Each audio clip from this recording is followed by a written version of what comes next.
Hello, everyone, and welcome back to Crown Cup. We are here with Season 3 of the Royal Rumble. I'm joined today by Yappa, and in this exciting clash of titans here, we have Dream Eaters versus EMC Professionals. Yappa, how are you feeling about it? What are you looking forward to? What are your overall thoughts coming in from the earlier bracket we saw in the, to get to this position, but also thoughts heading forward, both the past and the future?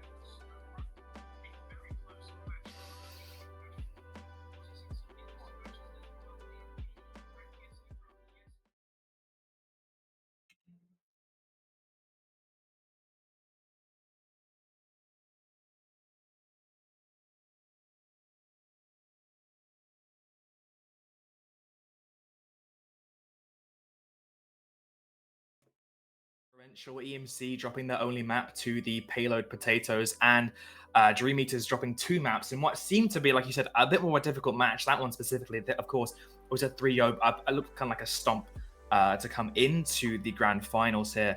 I personally am aware, like at least I know of the Dream Eaters team a bit more. I've seen Pizza Bagel trolling for a few Cool Niggle Heroes team.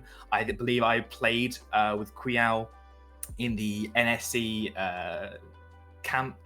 campus kickoff, which was like the opening freshest tournament for the NSC stage, and they were very impressive on the hit scan. Was the hit scan? I think it might have been Flex DPS. Well, I guess we'll have to be proven right. And then I believe also Chinese Dinos is also from the UK uni scene as well. So that team, I'm quite aware of the presence. I think coming into this, like when I had a first glance over the rosters, they were the strongest. They had the highest face at ELO. They just had the biggest name recognition. But yeah, coming in, like I expected this on them to be them coming in undefeated. So maybe some doubts there about why they struggled so much against Sephora. Statistically as well, it's a pretty interesting matchup because on paper at least, Sephora was, just the better performing team overall. But that is Overwatch, like it's not all about the stats. It is about the individual performance as well as a team, and recognizing your kind of macro win conditions, which again are not just who has the most elims and who doesn't. Because as you can see, like Sonora, statistically, if you looked at this, as I'm sure in many ranked games, I have the most elims, how do we not win this game? Sonora also had that same feeling as well. Higher final blows, higher eliminations, lower deaths, higher average damage, all the recipe for success. But Dream Eaters snatched it away in the end with a 3-2 heading their way to get them into this grand final position. But yeah, super interesting to see what they're going to look like from that side at least. EMC Professional, though, I'm not super certain. I think they are the wild horse in this competition for me.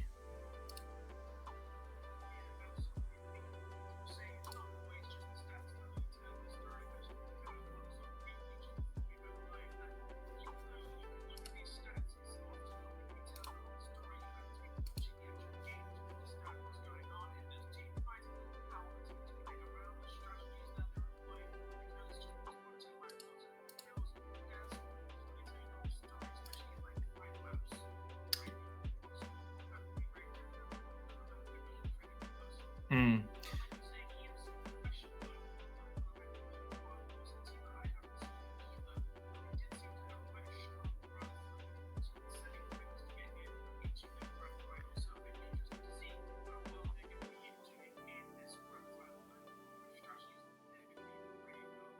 Yeah, and I mean, when we look at like again comparing where both teams lost their maps, they seem to actually struggle a little bit. Again, statistically, Professional absolutely shot out of the water with their stats wise. They only dropped 1 map, and there's some advantages, disadvantages, right? Like if you kind of have a clean sweep through the rest of the competition, you get to grand finals.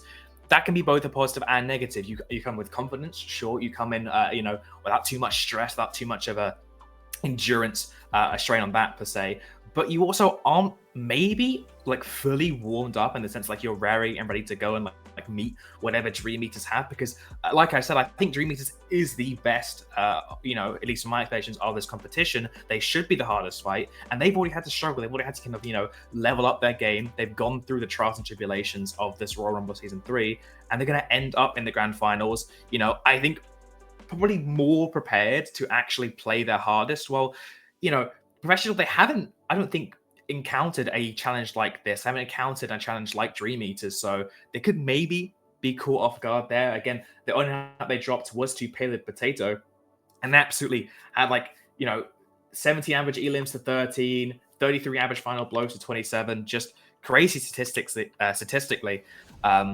So again, I think mechanically, at least professional should be on par, but as we are able to see the games, it's kind of hard to tell, was it mechanics? Was it team play? What actually was going on in the heads of professional? They're going to have the chance to prove it now in the grand finals once we get it rolling. Yeah, I think it really will be to see how this kind of goes down when we see these games roll out. I'm a little bit excited for this for sure. I wonder what kind of things are going to be happening overall in this. I mean, we can have a quick look at the team as well, at the members of the team as well. But there's something that we should also bring up as well, because you mentioned that you have been familiar with Dream Eaters, but you haven't really seen.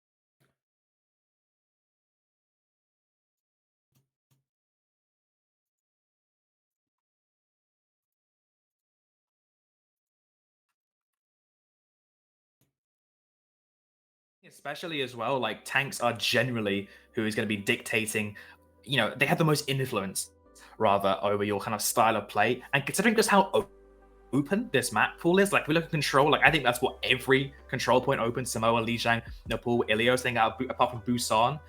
There's a lot of different opportunities, a lot of different styles of play. It's not like other hero pools that we see, where you kind of maybe say there's more dive, I mean, every map again can be played in a whole myriad of ways, but that's really up to the extreme, because there's just so many maps open. You have so many styles of play. You got Kings Row for the much more kind of typical brawl, Hollywood for that brawl die kind of hybrid. Just so many things across the board, and Chinese Dino being able to play the Winstons, the Orissas, whatever kind of they need to. He will be the one that can dictate, I think, the kind of level of flexibility they'll actually have in their pool and in their play. Also got some information out, and I believe Chinese Dinos, I was correct in my memory. They are the Winston player that I know from the uni Overwatch scene. Winston, Lucio, Zen, Ilari, some of the most kind of played supports. I believe this could change a lot, because looking at the roster size as well, Dream Eaters have quite a few subs available. They have Riggy Sucks, they have Pizza Bagel, to throw into the mix as well. They want to, play those different styles. So I really think Dream Eaters, just on paper, in theory, should have the wider hero pool. And we'll have to see if, his professional can beat them on, I think there'll be quite a few different looks, but also can they find their own style to throw into the mix as well. Yeah, I do wonder if they will be able to throw in their own little style, but with the kind of team and characters that they love to pick, it seems like they're very much focusing around the dive kind of composition. So we probably will be seeing quite a lot of maps focused around those kind of strengths, I suspect. Whereas on the other hand, EMC, they seem to be preferring a little bit more of a brawly kind of composition with their preferred heroes. So I'm interested to see how that might run down. Yeah, it's an interesting mix here, because I'm being told that Yoshi, at least, is a Pharah one-trick.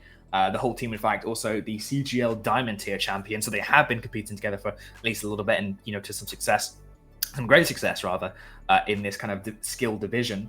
It's very interesting because, typically with Trace of Farah, that's, the preferred composition for the DPS line of the EMC Professional. You'd expect like a Bull, a Diva, a Winston, like something to really take advantage off of their mobility and the spam. But the Ramatra is what Netch has put down as their most played hero for the team.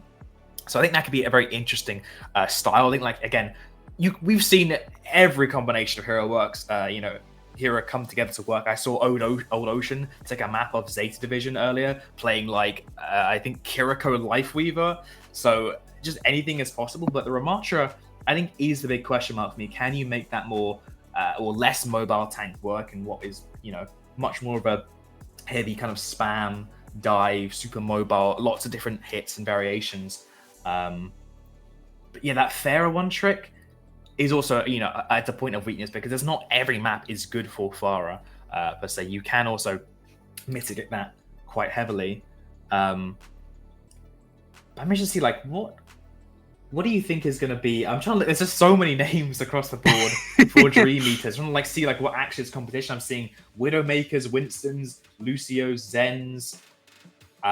We have seen Sombra, Genji, and Alari. Like, I'm seeing that at the bottom of the substitutes that could be in play.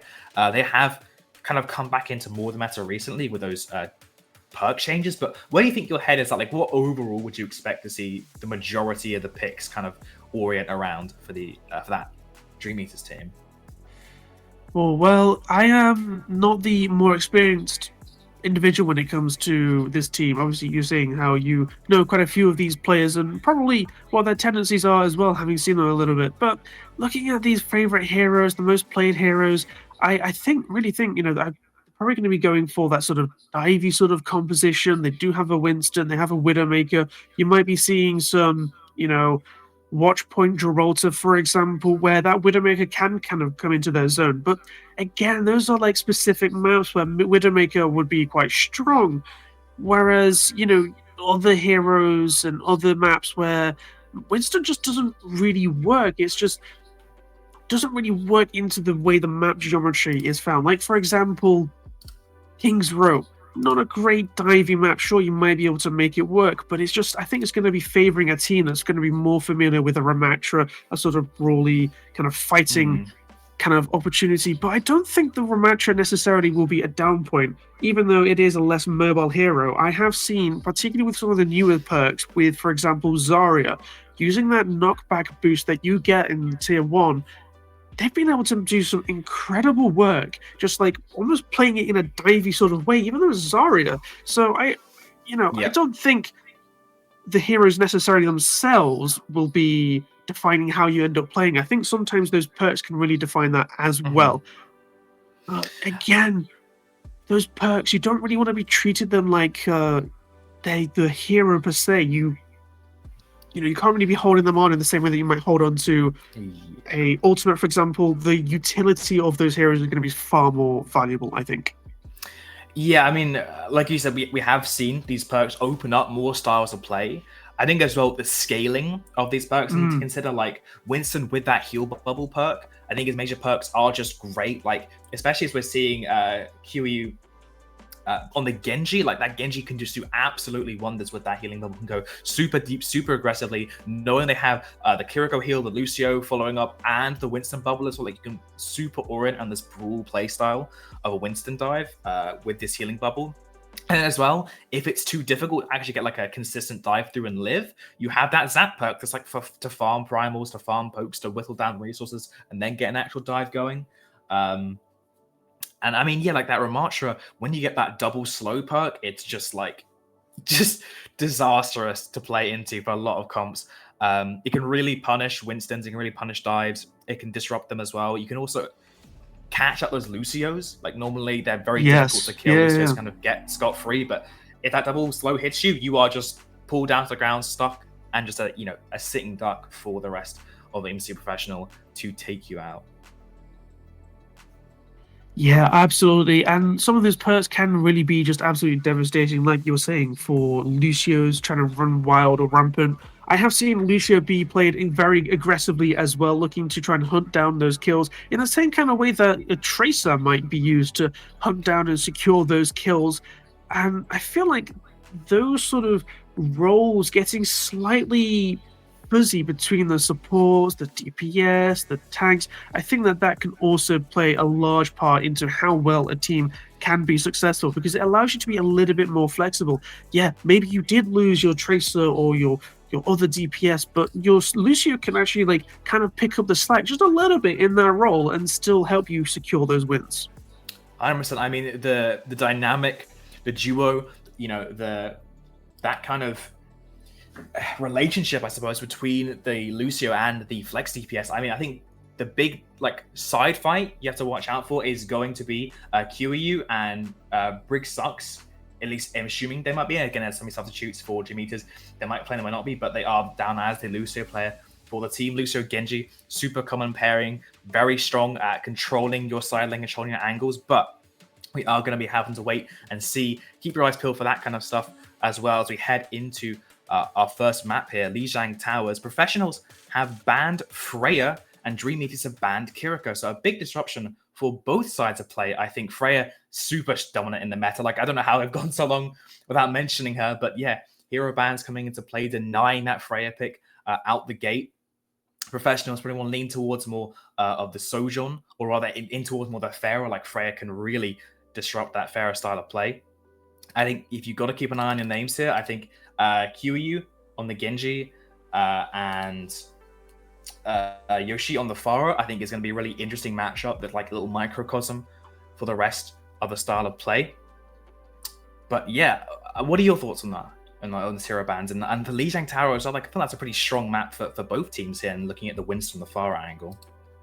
Yeah, I think that's right. I think you're absolutely correct to bring up just how strong this map pick could be for both of these teams. I think it'll be interesting in that sense as a bit of a litmus test to see how these teams are going to be faring against each other when this map kind of plays into favor of both of these teams in slightly different ways. Of course, you do mention the Fraser as well that we haven't somehow mentioned at all, one of the newest heroes in Overwatch, and just how powerful Wishful and thinking. strong they've been in the meta. They have been incredibly dominant, and I think banning that is probably a little bit of a good opportunity as well, because you're kind of trying to limit down the meta down to something that you're maybe a bit more familiar with, especially on a map like Lijiang Tower. And G-Meters, well, they're probably going to be going, they've banned Kiriko, as you mentioned, so again, you're trying to impact how well they'll be able to save their players, the survival rates of the other members like the Pharah, for example. But Lijiang Tower is a great little map as well. I mean, there's so many opportunities for environmental kills. One of my favorite things in the game with Lucios and Pharahs, so it is going to be exciting for sure on Lijiang Tower. Yeah. But I do think with the Kiriko ban, like generally, if Kiriko is gone, it's going to be a Juno in some sort. Probably a Juno Brig, maybe, across the line. Both these teams, I think, have shown a preference for that kind of faster style of play, for the heavier angle control that the Kiriko Lucio can provide. But I think when that's gone, Juno a lot more. Well, even BAP comes back into play, push times, but we'll have to leave that all up to the capable hands of our casters, Ebroth and Zeus. We're going to hand it over for you for map number 1. Hello, we are your casters here today for the finals of Crown Cup Royal Rumble Season 3 Challengers. I am Zeus56 and I am joined by Ebroth. Ebroth, how are you feeling about this game? I am feeling very good about this game. I think it's going to be a really fun game. It's also really interesting to see Freya banned this early, considering how dominant she is in the meta. Like, I watched a couple of OWCS games yesterday, and it's just like every match is just like the meta is Freya, and then they just adapt everything else to the map. It's really interesting to see. Yeah. I mean, looking at the meta currently in organized play, it's a lot of Freya and then Juno. Interestingly, Juno hasn't been banned here. I believe it was Kiriko who was banned. But it'll be interesting to see if these teams know how to play them. And we are jumping right into here on Lijiang Tower, our first game in this best of 7. As we're panning it over, we are interestingly going to see a Ram mirror with Lucio, Moira, May, and Cassidy for VA Unity. Yeah, and then we have the TP strat for for NAD. Okay, I think maybe the team names are a bit incorrect. Yeah, they are. But, The teams appear to be going in now, trying to push up. Sorry. Interesting choice for Juno Brig here. I mean, I think it really works quite well, especially with how strong Juno is in the current meta. And Juno allows Brig to work in rule properly. We're going to see an early hold of point here from... I'm not sure which team is the blue team. Let me just... Professional. So from Professional, as Dream Eaters are trying to encroach, pushing up, using that ram block and those punches just to deal damage, forcing Symmetra to hide around that corner, and Lucio getting an early boot kill on Yoshi. Then the Ravenous Vortex managing to hold Juno down there with the boot from Brig Sucks, not managing to find its value, but that is going to be a cleanup for Dream Eaters there, able to cap the point in that first fight. Yeah, really good aggression from Professional, just keeping into point. Very standard play on this map. Just like setting up on point, bunkering down, and then yeah, the boop from Brigade Sucks. It's just really good. Taking that sim out is so important in this matchup. But we do see Yoshi swapping over to Pharah, maybe do a bit more of poke damage now that Dream Eaters have solidified on point. But really aggressive play from Dream Eaters now. Yeah, I mean, yeah, we're seeing Dream Eaters just able to hold here really well, and Professional really trying to find a crack, find an angle to take, and Dream Eaters able to just rotate perfectly to block that, able to clean up really well there in that fight. They're already at 43% and counting. Yeah, it's kind of like the downside of going Pharah here is if Dream Eaters play aggressive and into the rotational Professional, Yoshi cannot set up with a Pharah, and you kind of need to do that. You need the long range, you need the spam to be able to utilize Pharah in this matchup, and Dream Eaters are just so aggressive. Like, Yoshi doesn't have a chance here. Yeah, I mean, that was honestly an incredible blizzard there, especially after you just ruled off Ram. You force out all the enemy's cooldowns and then freeze them all as well. It just adds insult to injury. And, I mean, it's not looking good for Professional this round at the very least. Their Dream Eaters are just holding so well. Yeah, it's got to be a lot of ultimates in this next fight. Like, Dream Eaters only committed Blizzard last time. Professional had pretty much everything. And we go in with the Sonar. Yeah. Yeah, I mean, absolutely. We're going to see Ram there, able to get a kill. And now it's a Ram v Ram. But Dream Eaters have that ult, and they already have the advantage with 3 of Professional down. They're not going to be able to boot that Ram off. It's probably too late for Professional here, as although they did manage to cap, they only got 11%, and Dream Eaters are already at 99. Although Brink is able to touch and doesn't pop ult here, but no, Octo does not have their ult. But we are going to see the Moira ult come in from Dream Eaters here, just able to heal a lot, and Bull touches on the point. And I mean, honestly, I don't think that Pharah is the pick here, really, because it's a map with such low ceilings. It's so easy to shoot them down, especially with a Cassidy on both teams. Yeah, the Pharah pick is usually pretty good on this map if you can set up, like, it's usually played with like Ball to kind of disrupt the setup from the team controlling point, and then combining that with Pharah spam so you can do splash damage with a Pharah, you have a Ball rolling through, you have a Tracer following up with damage. But when you're playing Brawl versus Brawl like this, and Dream Eaters are playing this aggressively, like, it's super hard for Professional to even get out of that choke. Once they do, if they all survive, they might have a chance with the Pharah doing splash damage, follow-up damage from, for example, Cassidy, or the Ramatra running in, punching, just following up on that damage. But just having a Pharah that cannot leave a choke is not a very good showing from Professional so far. Yeah, and I mean, Dream Eaters able to just take so much space. They really have no fear, and honestly, it's been working. We are going to see a swap from Professional to Sojourn, threatening with that almost one shot, which will hopefully block out more space and just punish Dream Eaters for overcommitting it that little bit more, especially with Lucio just going into that backline. But that is going to be an early kill onto Chinese Dino for onto Nijiji. I don't know how to say that name, I'll be honest. But and Chinese Dino does just get rolled, overcommitting that a little bit too much. As Professional likely going to try push up quite far here. They clearly have the advantage because they have a tank, Dream Eaters don't. Although Dream Eaters are already at 16%, Dream Eaters will just be retreating here, giving point to Professional, hoping to reset here as we see Chinese Dino is back on that Ramatra here in the fight, taking that high ground, but Professional read it perfectly and are able to try and contest here as we see the Coalescence being used as Chinese Dino tries to get that backline, able to kill the Juno. Now the Pharaoh with that able to get the almost entire backline of Professional there, I believe, and this is just going to be cleanup for Professional now. I mean, that was honestly quite a close fight for the two teams, but Professional able to just pull ahead there. I mean, yeah, very scrappy fight. Dream Eater's doing a bit of a mistake. I think when you lose your tank and you still have your Mei, you don't have to retreat that far.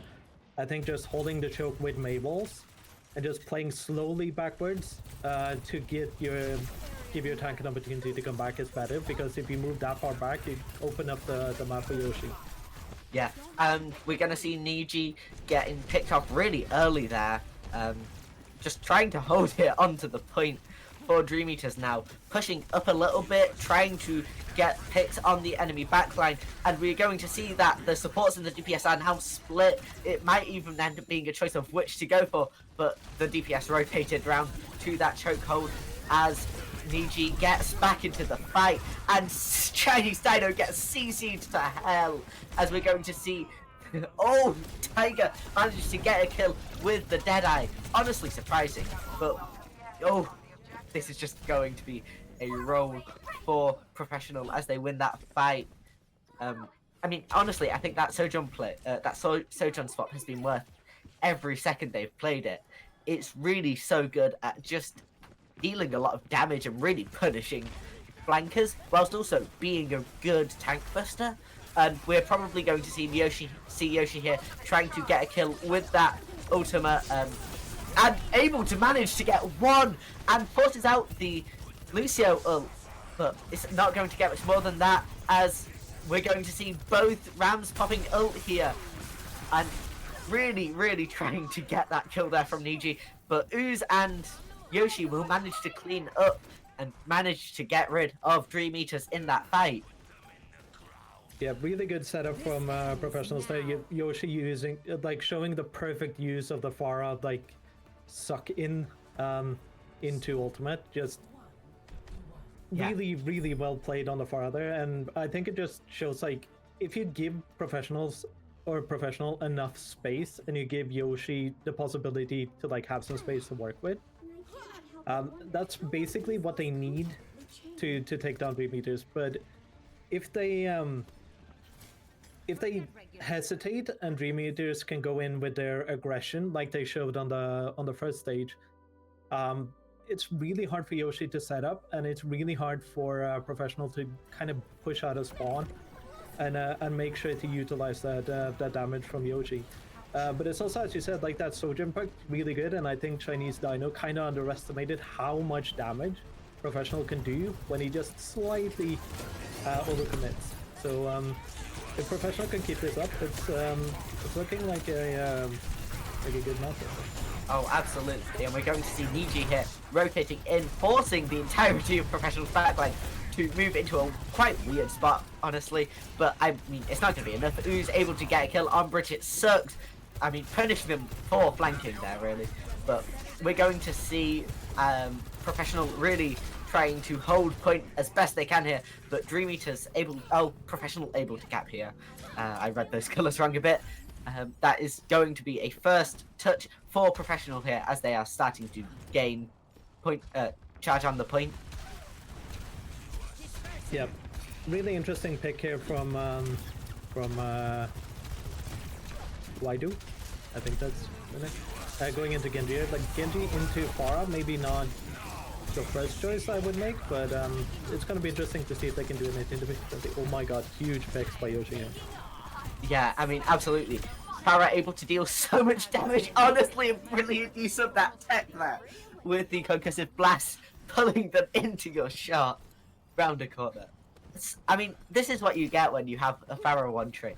They're able to just work around the limitations of their hero so well, and really amplify their strengths. We are going to see Dream Eaters pushing from the same point again here. Didn't work last time, but it might work this time. Honestly, I think it's a better choice, given the CC potential of that bridge and how narrow it is. It really favors the defenders, although it does take a little bit more time. That Barrel able to not actually find a kill, but Niji managed to get 2 with 1 punch as they are now cleaning up. And I mean, the turnaround from this first round to the second and now third is insane, as Professional able to pull ahead after losing so much with just 1 hero change. Interesting choice from Cryojo to go Genji here. Yeah, very interesting to go Genji. Like Yoshi is just playing his game right now. And going across bridge against the Pharah is risky, but since Concussion Blast has that suck-in function, it is a bit easier. But yeah, also showing that Professional don't just have 1 DPS, they have 2. Absolutely.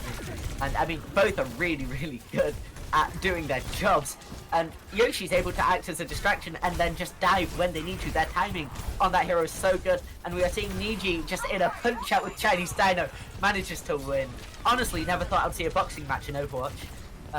We're now seeing Yoshi try and cap point. Kwaijo manages to get 2 kills with that Dragon Blade, but isn't going to find a third as Yoshi and Niji clean up their opponents. Moira trying to touch but doesn't quite, and that is a 1 game for Professional. This is a best of 7 tournament, so I'm excited to see what happens in the next few games. Yeah, absolutely. Really well played by Professional there to turn that around. It looked really dicey on the first point of the map, and then also I was very skeptical about Pharah on Control Center, especially with a Brawl tank. It's not something you usually see, and it's not something you would associate with success on that map, especially when the enemy team has a Mei and you have like those narrow chokes that you can kind of manipulate with that Mei wall, create space for yourself, open up for rotations. But Yoshi just waiting in the correct spots with the correct use of their abilities, like that Concussion Blast suck-in. That perk was showing a lot of value on this map. It's really well played by Professional there, and I think Dream Eaters might have to go back to the drawing board a little bit. Just maybe for the next map pick, go for something where Pharah is harder to play, and just make sure they have chokes that they can take fights in if they want to continue going this brawl style. Yeah, I mean, we're going to see Hybrid next, so either Kingswood, Hollywood, Iconmode, or Pariseo. I'm honestly excited to see what they pick here, but choosing to play Pharah is really interesting to me because she's not a meta pick. She's not terrible by any means, but she's not like Sojourn. She's not like Genji or Cassidy right now. She's not really, really good. So it makes almost a safe choice, because if you're able to carry on her like this team is, you're almost like the enemy team has to force a ban on that potentially, and it's never going to be a good ban to choose, because you're leaving so much open for the enemy team to decide with how they form their comp. Yeah, that is true. But I think also, I don't remember which teams banned which hero. I need to double check that. But I feel like that Freya ban was pretty strong, I think. Yeah, absolutely. Because I think Freya, with her mobility and the ability to control a bit of the skybox, is really good against Pharah, I think. I think that's a bit of a, like, if you have a really good Freya player that can utilize that mobility, avoid the rockets, and hit those scoped in shots, it's going to be really hard to play far into that. And maybe that's what Professional wants to do in the next couple of maps, because they have, from what I saw in the roster information, like they have a pretty good hit scan.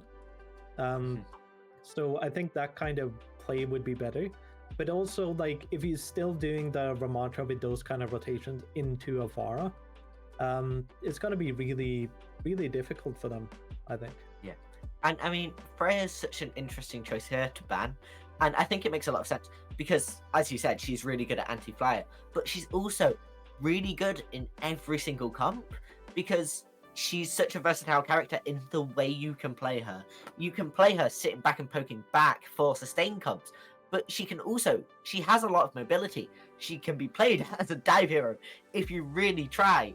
And I mean, we clearly saw from Dream Eaters their solution to her being banned. I believe it was their own ban, but we saw both teams playing Cat at one point, which makes a reasonable amount of sense because he fills a similar role. I don't think he fills it to the same level Freya does. She's just so good, and she is defining the meta currently. So I'm really interested to see how these map picks and potential hero bans work out over the next couple matches. Yeah, it's one of those, like, considering the map pool and the bans so far. Yeah, we just got confirmation the next map is going to be Hollywood. Mm-hmm.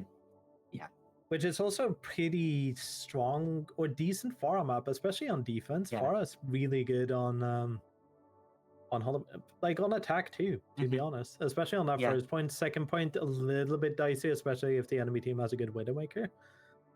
But on third point might be, like, looking at Yoshi's playstyle, Pharah might actually work on third point as well. Yeah.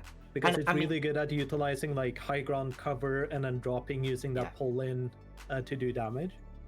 Yeah. So I mean, is this the map where Dream Eaters ban Pharah? I mean, we're seeing now Dream Eaters have banned Winston, which is a really interesting choice. I think it makes a lot of sense. Winston's easily the best dive tank in the game right now, I think. And he's really able to control a lot of space on a map with such a high emphasis on verticality. And although it is a very vertical map, I don't think Pharah's that good here, depending on what hit scan DPS you choose to play. Because if you choose someone like a Widowmaker or even a Freya who's projectile but quite fast with it, you're able to just shut her down quite easily. And she doesn't quite have... There's so much space that a Pharah has to cover to be able to get round a corner or peek an opponent that it can be quite difficult to get much value out of her. But we are just awaiting Professional's ban here. So I'm honestly excited to see how they respond to Winston being banned. It's a really interesting choice from Dream Eaters there. Yeah, like banning Winston makes me think that Dream Eaters want to play more defensively here, because Winston is like really aggressive, as you said, the best dive tank. In my opinion, the best tank at the moment. Like, just Winston in general is my favorite tank to play with and to play in general. Like, I love Winston comps and just like classic dive Overwatch. It's so good. But as you said, like, if they want to play Freya on this map, I think Monkey is a decent ban to do. Just because like that bubble mitigates a lot. Like, Winston can get up close. It's harder to get away from than, for example, a Diva or a Hazard if we were to do like a similar type dive. So I think that kind of makes sense, but especially if they want to play a bit more pokey, a bit more defensy, maybe we get to see like a Sigma defense on Hollywood is pretty classic. It could be that they also just really want to force dive again. Yeah. Or brawl, I mean. Just go all in on the Ramatra compositions and just make sure that like the follow-up for Pharah damage from Yoshi isn't that strong. Because like if you have a Pharah that pulls you in, hits you with one rocket, and a monkey lands on top of you, that's a lot of damage in a short span of time. So and I mean, the Winterton ban might be an attempt to kind of nerf Juno here, because she is the best support in the game right now, I think, because she's able to the meta right now is so fast. You've either got incredibly quick brawl or dive, and it's so frustrating to deal with. And we are going to see Professional has now banned Tracer. Really interesting choice there. Both teams wanting to block out dive, I think. So it'll be interesting to see how this next match goes. It is leaving Freya open, and I'm going to be shocked if at least one team doesn't run her, because she runs lobbies, she runs games. She's able to control so much space and deal a lot of damage to both tanks and squishies that it can become quite difficult to counter her. Absolutely. And especially banning Tracer is also going to remove a lot of follow-up on, for example, shots from Freya or shots from Pharah. Because like one of the classic ones in dive, it's just like you get him with some damage first, and then Tracer zips in and just finishes people off. Yeah, it's gonna be interesting to see what the teams pick here, because I don't think I've seen like Hollywood go full brawl from like in ages. I don't think that's what's gonna happen, but based on what I saw from Dream Eaters in the previous one, I think they kind of want to force some brawl here. Yeah, I mean, potentially. I think this really comes down to what supports the teams decide to play here, because if they do choose to go people like a Lucio, and I mean, Professional have just got brawl here, really. They've got Lucio Juno, one of the better support rosters in my opinion, because of how well they work together. Kiriko even. Kiriko able to have a lot of burst healing and survivability, whilst Lucio is able to speed their team in. And Dream Eaters truly going for a really strong dive comp here with the Hammond choice. Is really interesting to me, and Quayo getting to 1 health before swapping to Barrett. Interesting choice. Maybe they were trying to kill themselves before the match. Tiger going Widowmaker just to start off here. Maybe looking to get an early pick. Yeah, it looks like another pick going back into Sojourn, and this is a really good competition by Dream Eaters here. Just like Pharah Ball is really strong, because if you can use Pharah to boost like edge off of that high ground, and then you follow up with the Pharah shots and a railgun onto Aussie, for example, that's a lot of the pressure from Professional just relieved. But it's all gonna come down to the setup from Chinese Dynamo. Yeah, and I mean, as you said, Farah Bull works really well here, because Bull's able to distract entire teams so well, and it leaves so much space for a Farah to play and try and get a pick, try and get a lot of damage off here. And Niji trying to hold this this high ground, gets booped off by Lucio. That's going to be a lot of space given up by Professional here, as we're going to see Dream Eaters try to dive that backline with their tank.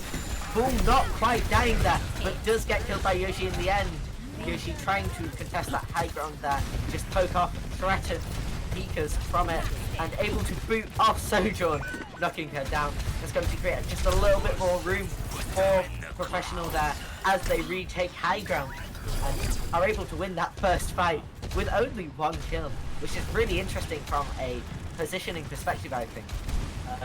We're now going to see very aggressive Lucio play here, as Bull was able to just distract an entire team and force the Bull to retreat, which is honestly incredible. I mean, Bull doesn't have the most threatening presence, but able to do a lot regardless. We're going to see the Nano go out there, Tika managing to get a kill onto Yoshi early on, and Niji trying to hold point here as Quavo holds the backline there, and Lucio almost falling. Both supports for Professional have now fallen to the grasp of Dream Eaters there, as that is a one fight and almost certainly a cap point for Dream Eaters. Yeah, I think that's the first time I've ever seen a ball composition brawl. That was very interesting to see. But yeah, really good initiation in that fight. Like the first part of the map is just like by controlling that high ground, use the ball team trying to beat the other team off, and then just like good disruption by ball and then good follow-up by the rest of the team. Yeah, I mean, you're right. I've never seen Bull be used in Brawl, but it's working. Dream Eaters are making it work shockingly well, because they're able to have a well-coordinated enough team to engage it and push when they need to. That Bull really taking a lot of space there, able to get Bellini. And now Niji holding the high ground here, not even on the objective. This is going to be a lot of free space for Professional while still in a fight. And Yoshi manages to get 2 kills there, but is going to pull herself from that ultimate with the barrage.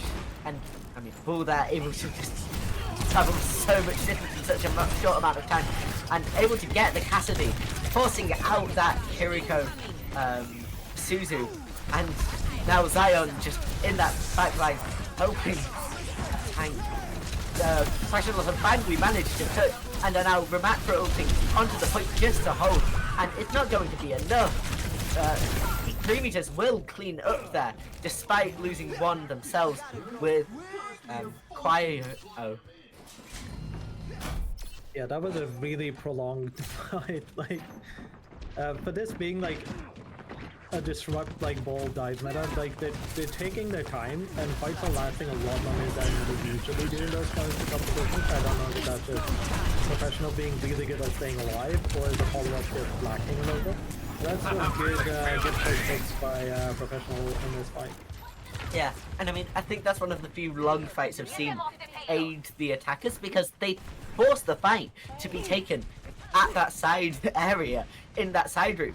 And it just allowed Dream Eaters to get a lot of free space onto the objective here. We're seeing Ooze trying to just get some picks here, get some damage off onto Bull. Likely going to be using the Deadeye ultimate here. And so we're going to see 3 ults being popped here.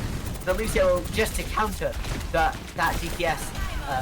And Bull, as Quayo, it has been nanoed. We're going to see 2 early picks here in this fight for Dream Eaters, and that's going to give them a big advantage going ahead. We're going to see Chinese Dino trying to cap onto that high ground and able to finally do it, but it took them a while, I'll be honest. Now Lucio getting booped. Oh, and Chinese Dino getting CC'd quite a lot there, but isn't going to die. Yep. Good job by Chinese Dino there. I also saw Nedge dying on point, just trying to contest for as long as possible, just waiting for the team to come back while the supports were fighting Chinese Dino on the high ground. Just like the nano on Quayo in the previous fight was huge direct shot there on POC. I mean, absolutely. We're going to see Anna here just trying to heal up her team, keep them all alive, as Ooze manages to get a 2k. Then Bellini in the backline killing Anna. Oh, we love a DPS Lucio here. But Professional have managed to hold here at the last stretch of the second objective, or second point here. With 20 seconds left on the clock, Dream Eaters only have 1 fight left to touch, and they're going to have to touch quite quickly. We are going to see Zion swap to a brig here, really leaning more towards a dive combating. Using it to protect Pizza Bagel so they can push up further. And we're going to see that barrage able to get a kill onto Bellini. Then the response from Yoshi with that own barrage, able to get 2 kills. Then the Fever Pump with the Deadeye holding so much space, able to get a kill onto Farah as Pizza Bagel just holding on Anna here.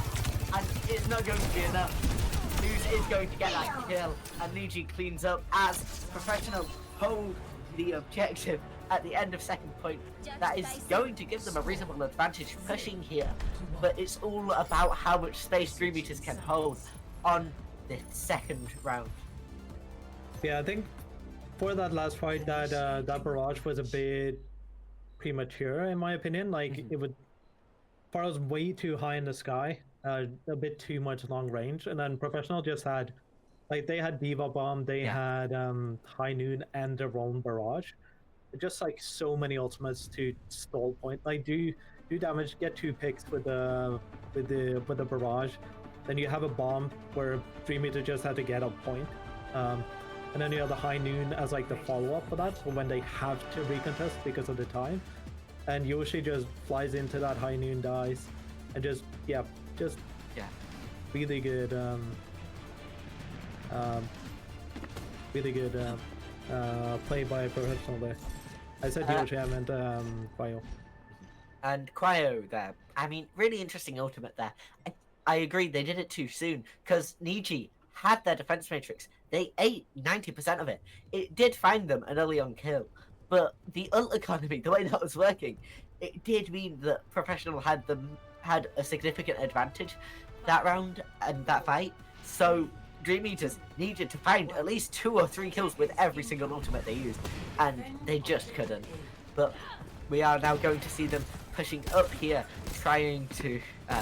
interesting choice from Dream Eaters to hold really far back, as Bull's just hiding around this corner. Professional knowing the Bull is somewhere, just not knowing quite where, and that is going to be a massive dive onto the backline there, forcing out a lot of cooldowns from both teams, but especially Professional there.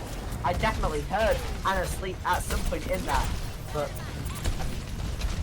Break there, just using their shield to block off any damage onto that Anna. Anna really being the most important player for Dream Eaters here, I think. Yeah, as you said, like a really aggressive dive, but the thing there is, if you don't get any picks, you give up so much space to Professional, and they basically did by giving them this high ground, and now they lose heaps of bigger for it. It was a very long fight, but this is the kind of match that's all about positioning, and I think Dream Eaters basically just gave up a lot of positioning by playing that kind of dive without the proper follow-up, and then yeah, they just give up a lot of space. Yeah, and I mean, it was really interesting to choice to hold so far back with only the tank Chinese Dino to give space otherwise. I really think it would have favored Dream Eaters there to defend at the first point of high ground, because yes, you are susceptible to the Diva diving, but you've got several DPS and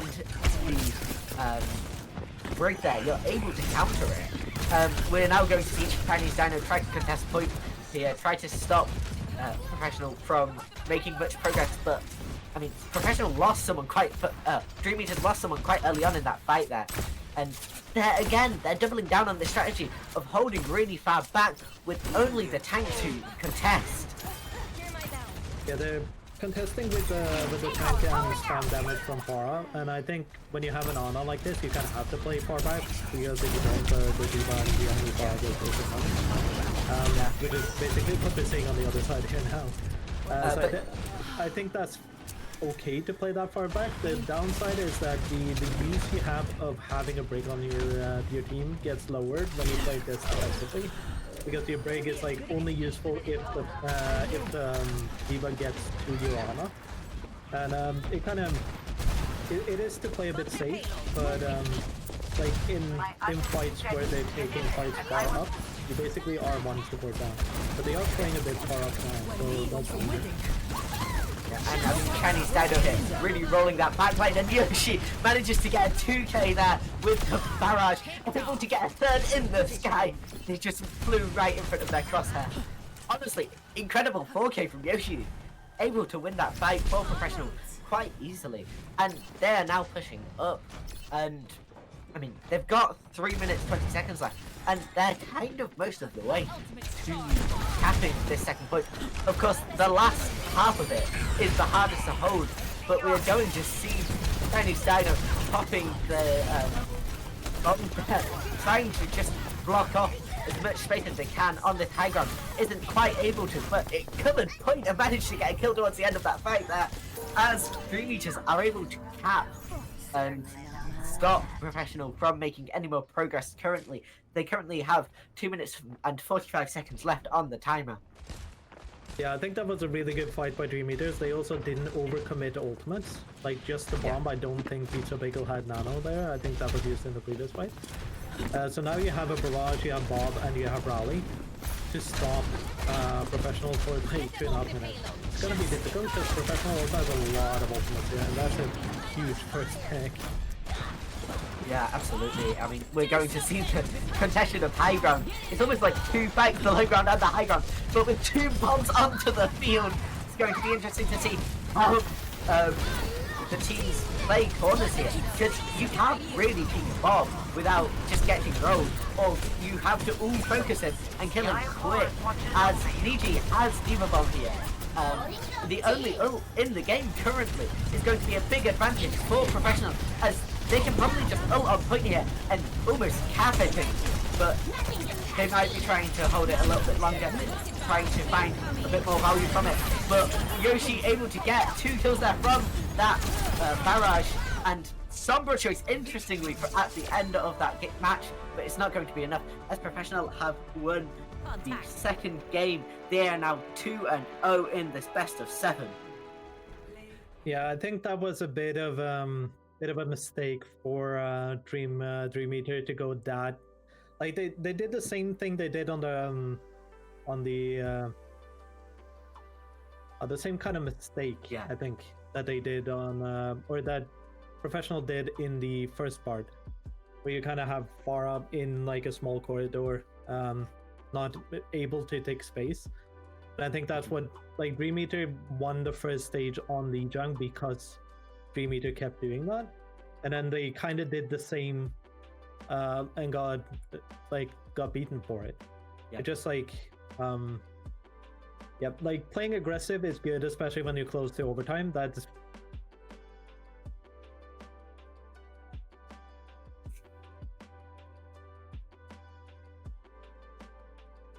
Yeah.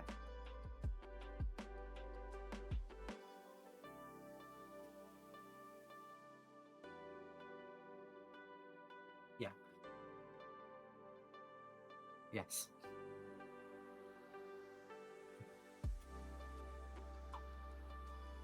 Yeah. I mean, I think conceptually the idea of strategy they were using there was quite flawed, because having an Anna, and I mean, the comp made a little bit of sense, but it was too passive. The supports and the DPS both had to basically hide as far back as they could there, which really struggles to control space as a whole for the team, because if you're just leaving it up to a bull, they are fast, but they can only hold so much space in one moment.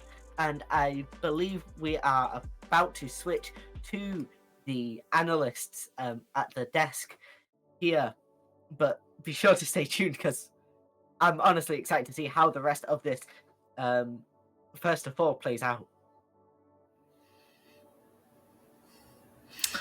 Everyone, it's great to be back after the first 2 matches. Dream Eaters coming in as at least my favourites to win the whole tournament, currently down 0-2, and in quite a blaze of glory, let's say, in some forms.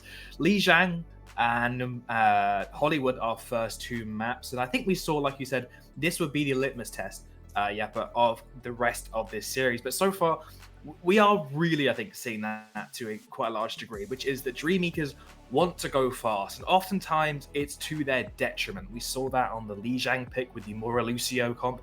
There is nothing more all-in, fast, death ball, run it down than that composition.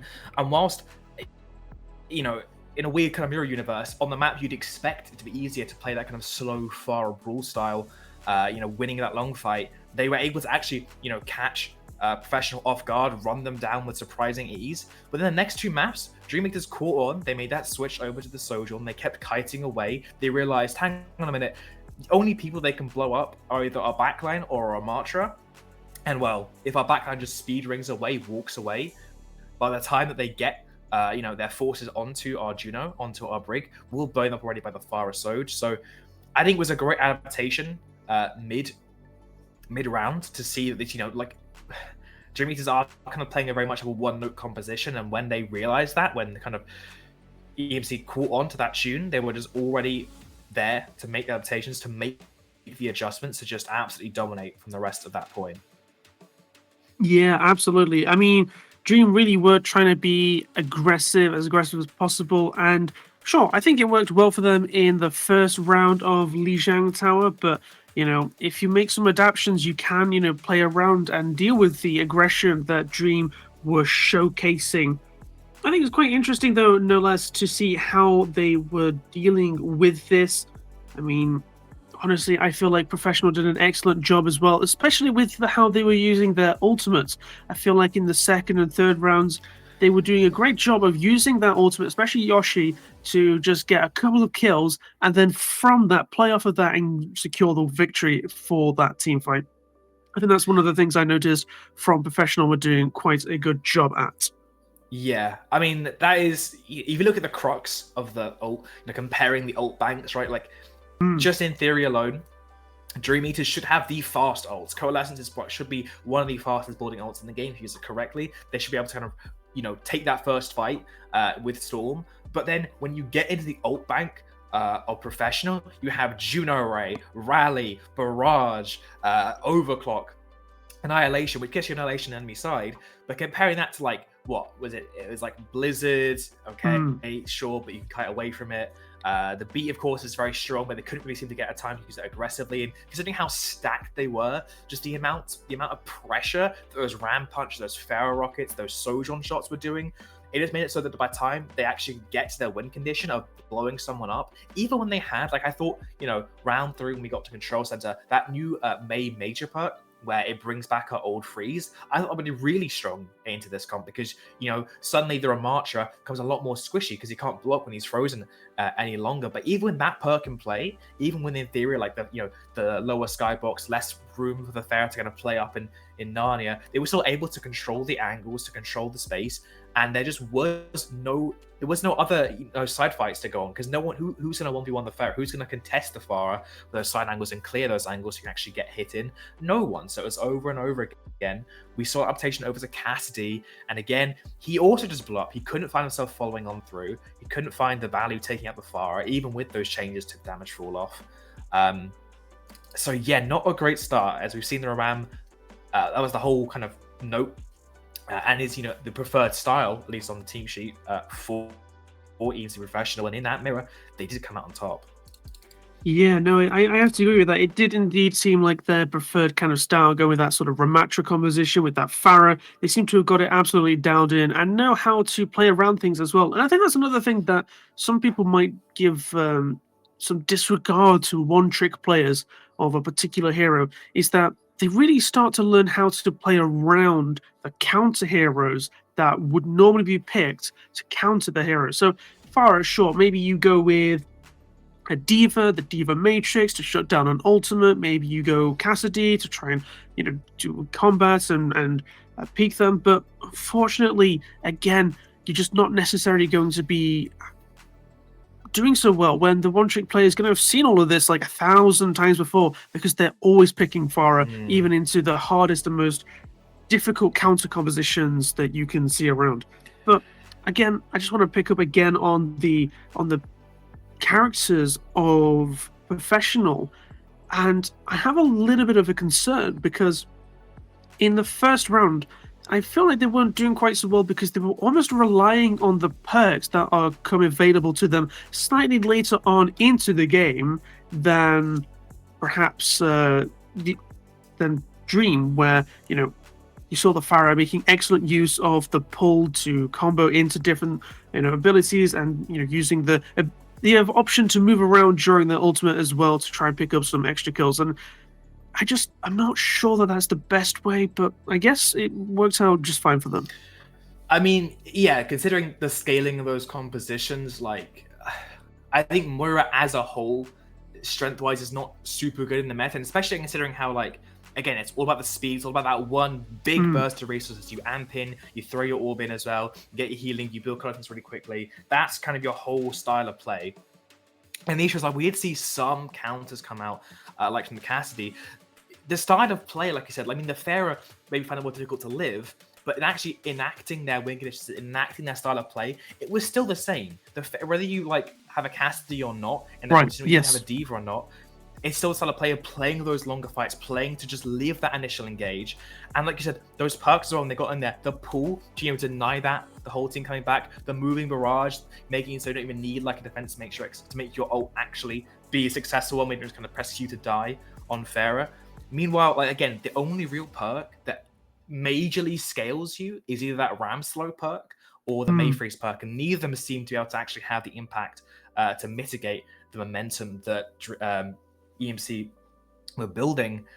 And a question as well, because you mentioned a Diva maybe coming out into the Pharah pick, but also I think if your whole plan is just try and run someone down and you can't get Juno Brig backline, you have only two options, which is either try and play a little bit slower, poke out the Ram so that the Juno Brig backline has to walk into dangerous areas where you can then pounce on them, or you just actually play to bully the Ram. We've seen Ana be very strong into Ram with a sleep, with a nade. The new Groggy perk as well make it incredibly difficult for him to disengage anything. And Mal coming out as well puts so much pressure out onto the Ramattra. And as well, can let maybe the Cassie actually walk up with that sustain. But yeah, I mean, it just really came down to a perfect storm that professionals were able to take advantage of to win out that Lijiang first map. Yeah, absolutely. And I mean, some great ultimates as well. But going into the second map as well for these two teams, Hollywood was the map that was chosen for them. And as you were saying a little bit about the composition, about using that Ana and trying to, melt down and bully the Ramattra a little bit. I mean, for professional, they went with a Diva in this map instead of the Ramattra. And even though they did have that Ana on the side of Dream, they just weren't really quite able to use that, where you have so much mobility, and they were kind of jumping into the backline of Dream, if I remember correctly. And so, you start to struggle and you start to play a little bit passively in a team that honestly loves to play aggressively. Yeah, I think what I was trying to, foreshadow maybe at the start of the series was that Dream Eaters really did kind of struggle in adjusting to the ban and adjusting to the different style, because once that Winston was out, with a Winston comp, you can kind of just play to just set up properly, get your one hit in with a bubble, with your fast slam, with your nade. But with the Winston gone, the ball in play, they didn't really adjust to that. They kept kind of just playing like, oh, we're still going to kind of play for that single hit, that kind of fast initial engage and kite away and then sustain and go in again. And with the ball comp, it's all about the speed. It's all about the mobility. I mean, multiple hits in to drain out that resource. And the comp from EMC Professional was really good at dealing, again, with a style of play that Dream Eaters were trying to enforce. The Diva comp was able to completely mitigate, especially with the way that Dream Eaters were just stacking the angle from one area. That defense matrix completely nullified all of it. And we saw that as well with, especially comparing the Pharah's style of play. They didn't recognize, at least from the side of QEU, where they actually wanted to get their value from. They wanted to draw out the members of EMC Professional to really make them fight in the open areas where the ball could do better and the Pharah could do better. But we saw 3 times at least where they just tried to take a fight inside an enclosed space, which just isn't going to work. They really overcommitted their fights. They rushed it. They went in. They got then punished by that Diva, by that Pharah. Again, you can't just try and one hit a Kyrie Lucio comp. They will have so many angles on you. They won't be able to sustain. They will have to get away from that initial hit. And we just couldn't see the adjustment come out. So I think it was a great ban to come out and impact, from the side of EMC, and just not the adjustment needed from Dream Eaters. Yeah, I'm not entirely sure what Dream Eaters were planning either, because from what I see, it looks like Dream Eaters were the one to ban Monkey and Winston, which... Oh, they were? Yeah, which does seem a little bit strange to me, because I would have thought that going with that Winston kind of composition would have actually been more helpful for them. I mean, sure, maybe you don't quite match up quite so well into a Diva composition as a Winston, but I feel like that those are just kind of normal adjustments you'd have to make as a Winston. Yeah, especially because I'm assuming you'd ban the Winston so you play a Diva here, but I'm not entirely sure. Especially as we're seeing coming into map number 3 now, Diva has been banned here by Dream Eaters, and again, like you think, okay, what works for Antafara? Probably a diva, but after the performance that EMC Professional put up, maybe they just don't want to, play that again. Professional banning the Kiriko now, so we're seeing a repeat ban from that first one. But from the opposite side, Professional's happy to kind of keep playing maybe more Arna-centric style, happy to kind of maybe slow things down again. They recognize that speed is the name of the game for Dream Eaters to get, away from their nightmare. We're also seeing a substitution here as well. Myro coming in for Pizza Bagel. Looking at Myro's most played, it seems that they are the Arna player. Arna or Alari are their two most played heroes, but these are all speculations. Are going to be proven in one place of Blood and Steel. That's going to be the battleground, and that's going to be backed by the voices of our lovely casters. Back to you, Ebroth and Zeus. We are back for the third game in our best of 7 final. I'm really excited to see how this goes.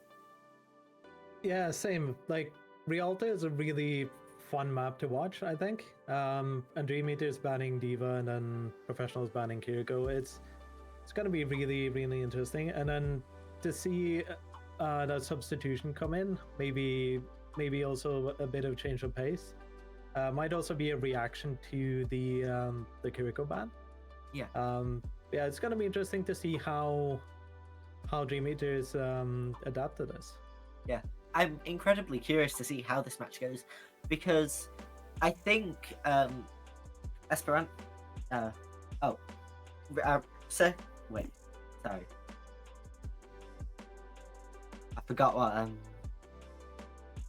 Oh, it's Rialto. Okay, cool. Rialto is a really interesting one because it does have some dive potential, but it's primarily a poke map, and I'm really curious to see how these teams play it because we've not really seen either of them running poke yet, and poke's not that strong in the current meta, so we're just potentially going to see two teams with fast rule comps or dive comps, and I mean, we're definitely seeing dive from Professional. Dream Eaters here going a poke comp with a bull. It's an interesting choice. Still trying to follow their strategy from last game. Didn't work that great, but potentially on a map with a little bit more verticality, a couple more angles to hold, it could work. Honestly, it truly depends on how well Professional are able to dive with that Winston, with that Barra. Yeah, it's all gonna come down to what Chinese Dino can do here with the disrupt from Paul. Like if you can push the Ana into a sight line for Tiger, for example, or down to a low ground where Gyro can follow up on some damage. That is what you want to see here, but then again, like, it's gonna be a lot easier for Nedge and Yoshi to attack the backline of the image. Yeah. And I mean, interesting choice from Kygo here to go Tracer, because she's a dive character and she's quite fast, but she doesn't have the most verticality, so trying to push onto this backline here, get that damage is going to be, I'm really curious to see how she does it. We are going to see the early dive from Bulldar onto that backline. Bull still not able to really get a kill, but they are going to be doing a lot of distracting and taking up a lot of Professionals' time and energy there. Just trying to create opportunities for that backline, but with the brig there, just holding everything, it's going to be difficult. And we're now seeing Niji trying to poke this Anna, who is alone, but they've managed to sleep her, and they're just forcing them to retreat here. But it's not going to be enough, unless there's a Nano, but even so, the Nano's not going to heal that much. It's not going to help him live beyond that, and we're going to see that Dream Eaters have managed to cap the point here. Yeah, they're really close to capping. There might be a late contest here. It's kind of interesting to see Blamey go for the double lead first instead of the Groggy. I would prefer to do Groggy here. to like control the ball away from active combat for one effect. Yeah. So yeah, really nice shot by Ozzy here on the enemy on. I mean, shockingly, Professional I have been able to hold here, but the ball ultimate going out, and I mean, it's so many mangs for Professional to deal with. It just blocks off a lot of space, but the rally is going to be able to allow them to hold just that bit longer, and I think they win this fight here, although it did not take much for Dreamy just to finally cap, as they're now cleaning up onto Professional's backline. Yeah, really good use of mines there from Chinese Dino. Nedge had nowhere to go. It just explodes in the mines. Aussie unable to get any angles, and yeah, just really well played by Dreameater so far. And I do like this aggression from their positioning. Even the Ana on high ground is ready to contest those stairs. Now they're just waiting for Chinese Dino to go in. I'll often face a huge tank. Kygo getting quite low there from Yoshi, but trying to contest this high ground here. Chinese Dino is... Sorry, it sounded like Yoda for a second now. But Yamaro getting a kill onto Yoshi there. That's going to be quite good because it removes a lot of the damage potential that Dreamy just Professional holds in this fight. But we're going to see Ooze has that railgun ultimate and probably going to try and use it just to clean up here. But with the Bob ultimate just missing everything. Honestly, that was impeccably well aimed to go straight through both those walls and the enemy team. It's going to leave them in quite a lot of trouble. But two ults going out there from Dreameaters, not going to find much value, will deny a little bit of space. It's not going to be worth much ultimately, as Professional have been able to hold and maintain control of the point here. Yeah, initial setup from Dreameaters was pretty good there. It looked like Nedge was getting a bit frustrated by being, like, he tried jumping on the backline, ball boops him so he can't jump, and then he gets nanoed and then knocked back from the break. So it looked like he couldn't get in. That's a huge opening raid, with the follow-up plan, but unlucky Dreameaters. I mean, we're going to see Brink here getting nanoed. Honestly, love when a support gets nanoed, but and they're able to work with it, popping that rally as well. They're able to get 2 or 3 kills into that back line as it just leaves, or into that front line, and it just leaves the back line open for the divers in Chinese Dino and Kygo. But I mean, Dreameaters have now capped this point and are trying to push up. Yeah, good aggressive play here, and also like in the previous fight, huge nade on onto Nedge, just collapse the monkey and then follow up with damage, getting kills, capping the point, really good. Now it's a bit harder for them to set up if they lose this fight. If Dreameaters lose this fight, it's a really hard position to set up with the kind of disrupt competition at point. Yeah, and I mean Yoshi able to get 2 kills there early on in that fight, which is going to be really good for giving Professional a bit of forward momentum. Although Chinese Dino did, although CG did fall, and Yoshi able to get a kill with that ultimate there, but Kygo and Chinese Dino both getting kills with theirs in response, as Yoshi dies and Ooze falls as well. I mean, this is not looking great for Professional so far this round. There's 2 minutes left on the clock for Dreameaters to cap about 25% of this last point here. Yeah, it's going to be a really hard last fight for Professional here. But like with the amount of fan damage that Yoshi can do, I think they have a chance to win this fight. Absolutely. It all depends on a couple key plays here, and we just saw one as Dreameaters got 2 kills and managed to cap, just killing the opponents before they could even try touching. Brilliant play there from Dreameaters. Once they got that little bit of forward momentum onto that second point, they were just able to continue it for so long, as Professional now looking to attack here have 131 to beat.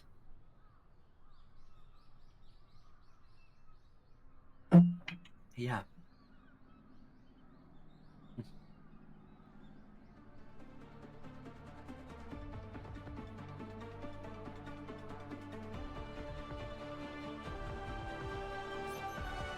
Ready for battle.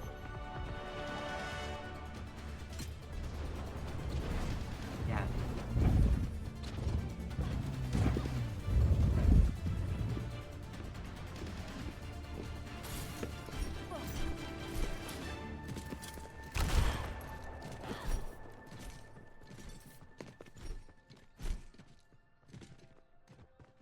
Hey.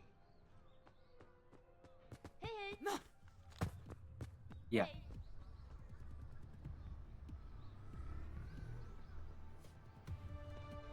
Hey.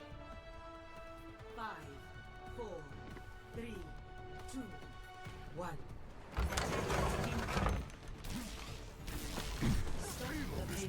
Right along. Enemies there. Let's clear them out. You are safe. Yeah. I mean, it's a really interesting choice from Tiger there to go on the Ash.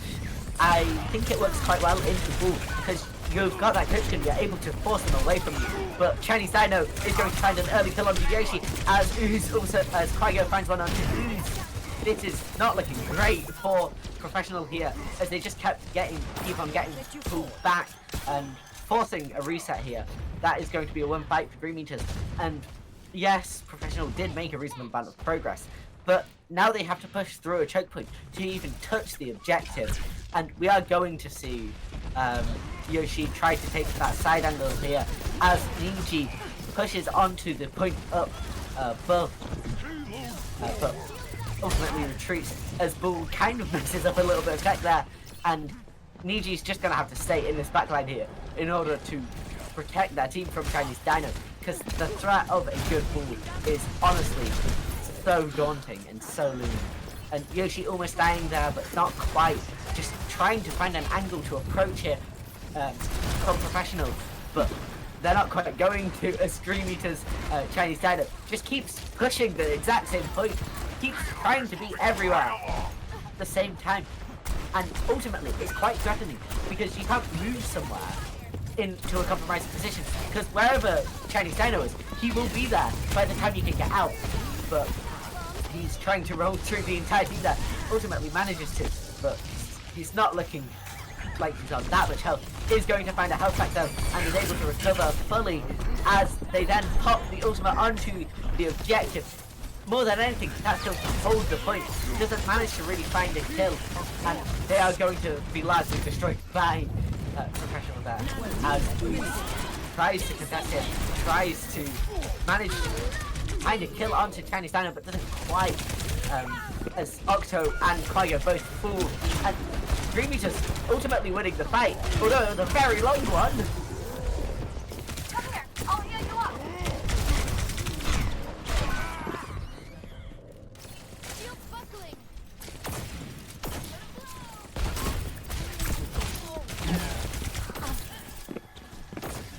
Payload mobilizing. Let me take care of that. Move back. Justice rains from above. I mean, I think the real value of Bull here is actually the Tracer, because Bull's there to force out the cooldowns, and then Kygo on Tracer can just go in and get the kills on that backline. And Professional, I mean, this might or might not be the case, but they clearly identified that killing Bull is their win condition. So they're focusing on it. They just use a barrage to solo Chinese Dino. It worked, it ultimately won them that fight, but it's a really interesting choice and strategy from Professional that is difficult to make pay off. But I think if they can make it work, it is honestly really advantageous in every single fight. And the pulse bomb going out manages to find a kill onto Octo, but Niji has got one onto Tiger as Tracer's just trying to deal as much damage as they possibly can there to the diving opponent. And Tracer managing to get a kill onto Blamey. And I mean, we're really seeing the true value of Bull here, forcing out those cooldowns, for that traitor play.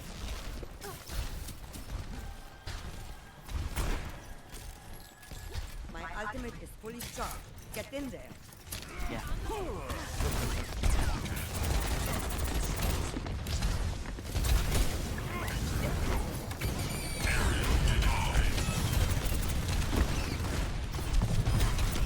It's on shape. I'm on fire. Come on, try me. Yeah. And I mean, we're gonna see Dreamy just there, able to win another fight. Just from a really key ultimate there from Chinese Dino. Chinese Dino really able to use that ultimate, not in the right way, Get in there. but in the right location. He's always blocking the correct area and able to work with his team to just force the opponents to either stay or run into more danger. And we are now going to see another fight here, ultimately being won because of a 2k with a bomb onto that back line. Payload ain't worth much just sitting here. Let's move. Okay, my co-caster has briefly gone, but let's see what happens here as Yoshi pushing up quite far, trying to boot the ball off the map, doesn't quite manage to, and Yoshi almost certainly looking to get a kill with their ult here, and Tiger using that coach gun and the oh my gosh, what an ult! Ultimately does dive, not before taking down both opposing supports. That's honestly not great for 3 meters here, and those Panda Hammers really coming out, dealing a lot of damage to Chinese Dino, who's going to have to resort to health packs. But their threat of them being in that backline is scary for Professional here, as they are now pushing up. They have 15 seconds to touch the point here to try and tap this objective, and using the Deadeye just to kill Bob here is going to take a long time to do so, and they are able to, but I don't think it was worth the ultimate for it. As Professional have to touch, but they're being held into the corner. Dream Eaters have won the game, and I mean this is now a 2-1 for Professional, but it's not looking like a close run thing. Ebro, are you back? Yeah, my internet could just stops connecting for some reason. Yeah, that was like, I think we finally got to see Dream Eaters play their game. Just really well played, really good disrupts by ball, good follow-ups on damage, really good on it's like they're playing their game, and the aggression they're showing is working really well. But I also think it's a bit of a misplay by Professional, because they're not meeting aggression with aggression. They're playing like more defensive than they should. Yeah. Like if you have Cass, Brig, and Ana in the backline, as I mentioned, and there's a Ball Tracer there, you don't need Monkey to follow up on that. No. I mean, yeah, it's you kind of playing. You kind of need their frontline goes into your backline, and then you kind of match, right? You have a Pharah, you have a Monkey. Like, you should be able to do a lot of damage to the enemy backline, and give enough. Like, if Ball Tracer goes in, you sleep Ball, and then your Brig and your Cass works on the Tracer, then there's only Ball. Yeah. That opens up enough space and time for your Ana to look at your Monkey while Brig and Cass deals with the Ball. Yeah, and I mean it's a really interesting one, because playing a dive comp passively just gives the opposing team so much time to do whatever they want almost, and take what space they need to, and strategize as to how can they win this specific fight. Do we need to hold a specific corner? Do we need to take specific high ground?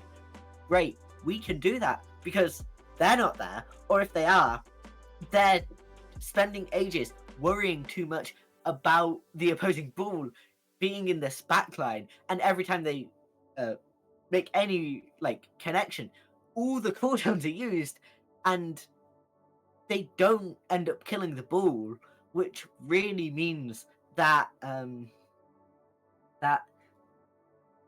EMC can't do much there in that fight ultimately. Yeah.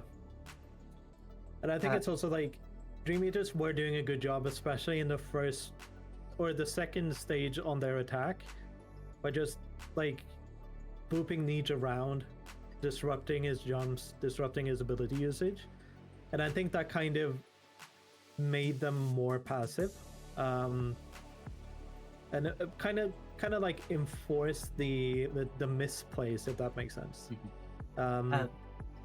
So it's going to be interesting to see how they adapt to this. I'm still also really surprised that we haven't seen a Freya yet, considering how dominant she is. Yeah. I mean, we're gonna see the next map pick is New Queen Street Push. Honestly, really excited to see how the teams play this. It's a really interesting map because there's different points where different types of compositions work best. There's some areas with quite long straights, and then other areas with just a lot of verticality and a lot of narrower areas and corners. And we're almost certainly going to see dive, especially with how strong it is in the current meta. Also,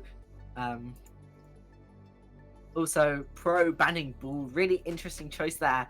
I think it makes a lot of sense with just how tough it was to deal with.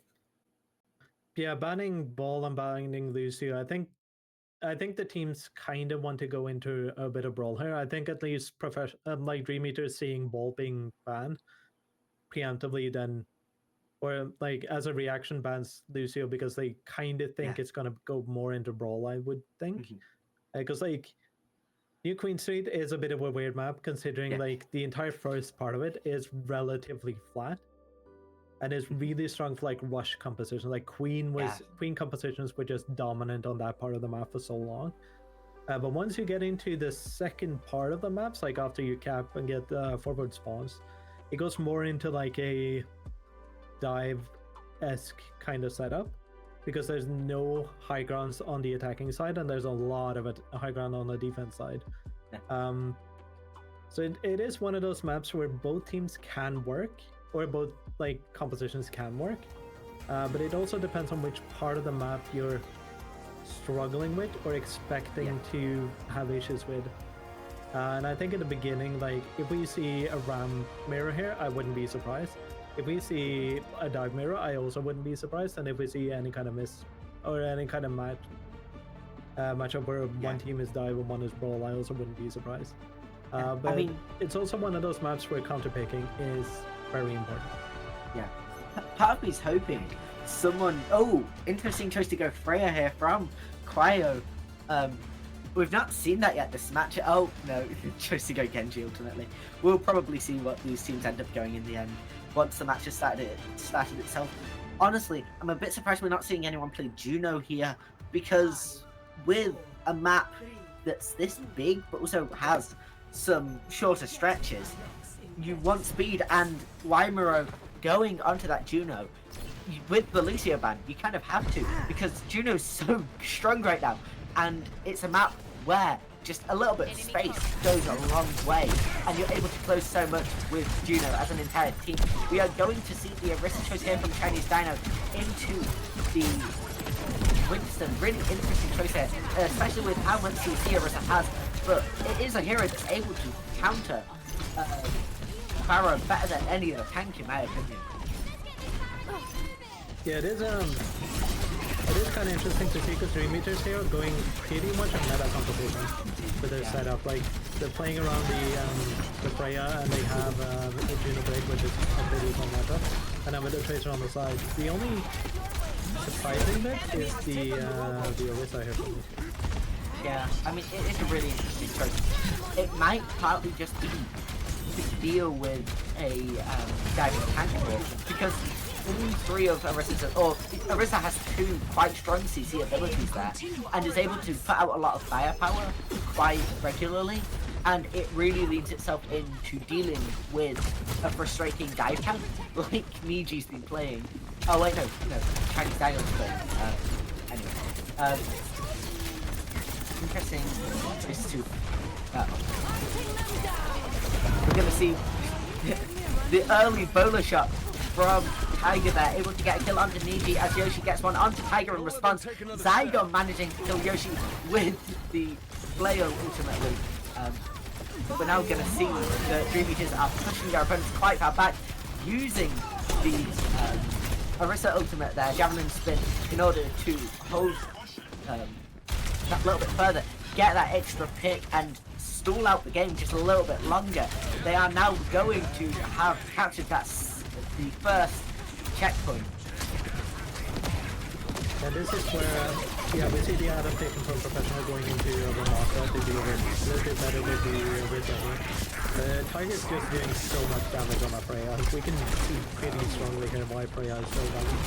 Yeah, and I mean, we're going to see Cassio with the Dead Eye ultimate, probably looking to use it in some way, shape or form soon, but it all depends on how strong an angle they can take and waiting out for their opponent's ultimate. But Yoshi going to be nanoed and using the barrage, not going to find a kill, especially into the Brig rally, but it is going to open enough of an opportunity for Bellini and Niji to get kills of their own onto that backline, onto those supports, as Professional are now pushing up and have taken control of the robot. Yeah, really expensive fight for Professional there. Had to use 3 ultimates into one from Dream Eaters. And I think like the setup for the next fight is gonna favor Dream Eaters a little bit here, because they have that bundle shot from Tiger coming in. And they're getting close to a result as well, if they can stay alive here. But yeah, Professional really has to utilize the fight damage from the Absolutely. And we're now seeing Orisa quite low here. But able to push up, able to get a kill onto Ooze early on in this fight. Ramatra probably going to end up ulting here, just to stay alive, just to contest that backline as much as they can. Chinese Dino does fall as we are going to see Wymaro getting those torpedoes on almost the entire lobby currently. Able to do quite a lot there. The Dream Eaters take control of the robot here. I can't quite exactly see the minutes, but I know I think it's about 5 minutes left on the clock here. Maybe. No, it's 7. It's 7 minutes left on the clock here. But Dream Eaters already having quite a significant lead, as Professional hasn't even pushed the robot towards their side once. But I mean, ultimately, Professional do have the advantage in the ult economy here, having 3 whilst Dream Eater only has 1 ultimate. It's going to have to be stretched quite a long way here from Wyroro. But iPhone trying to find as much value as they can. With the high noon coming out, managing to get a kill onto Wymaro, countering that ultimate in the end. It's going to do quite a lot for Professional here, as I think they're going to win this fight, and they certainly have. Yeah, but Dream Eaters are making every fight really, really expensive for Professional. It's just like them being able to play their own game, playing the aggression that they want to play, in addition to playing what I would say is a stronger composition. Yes. It's just showing here, like, what Yoshi do.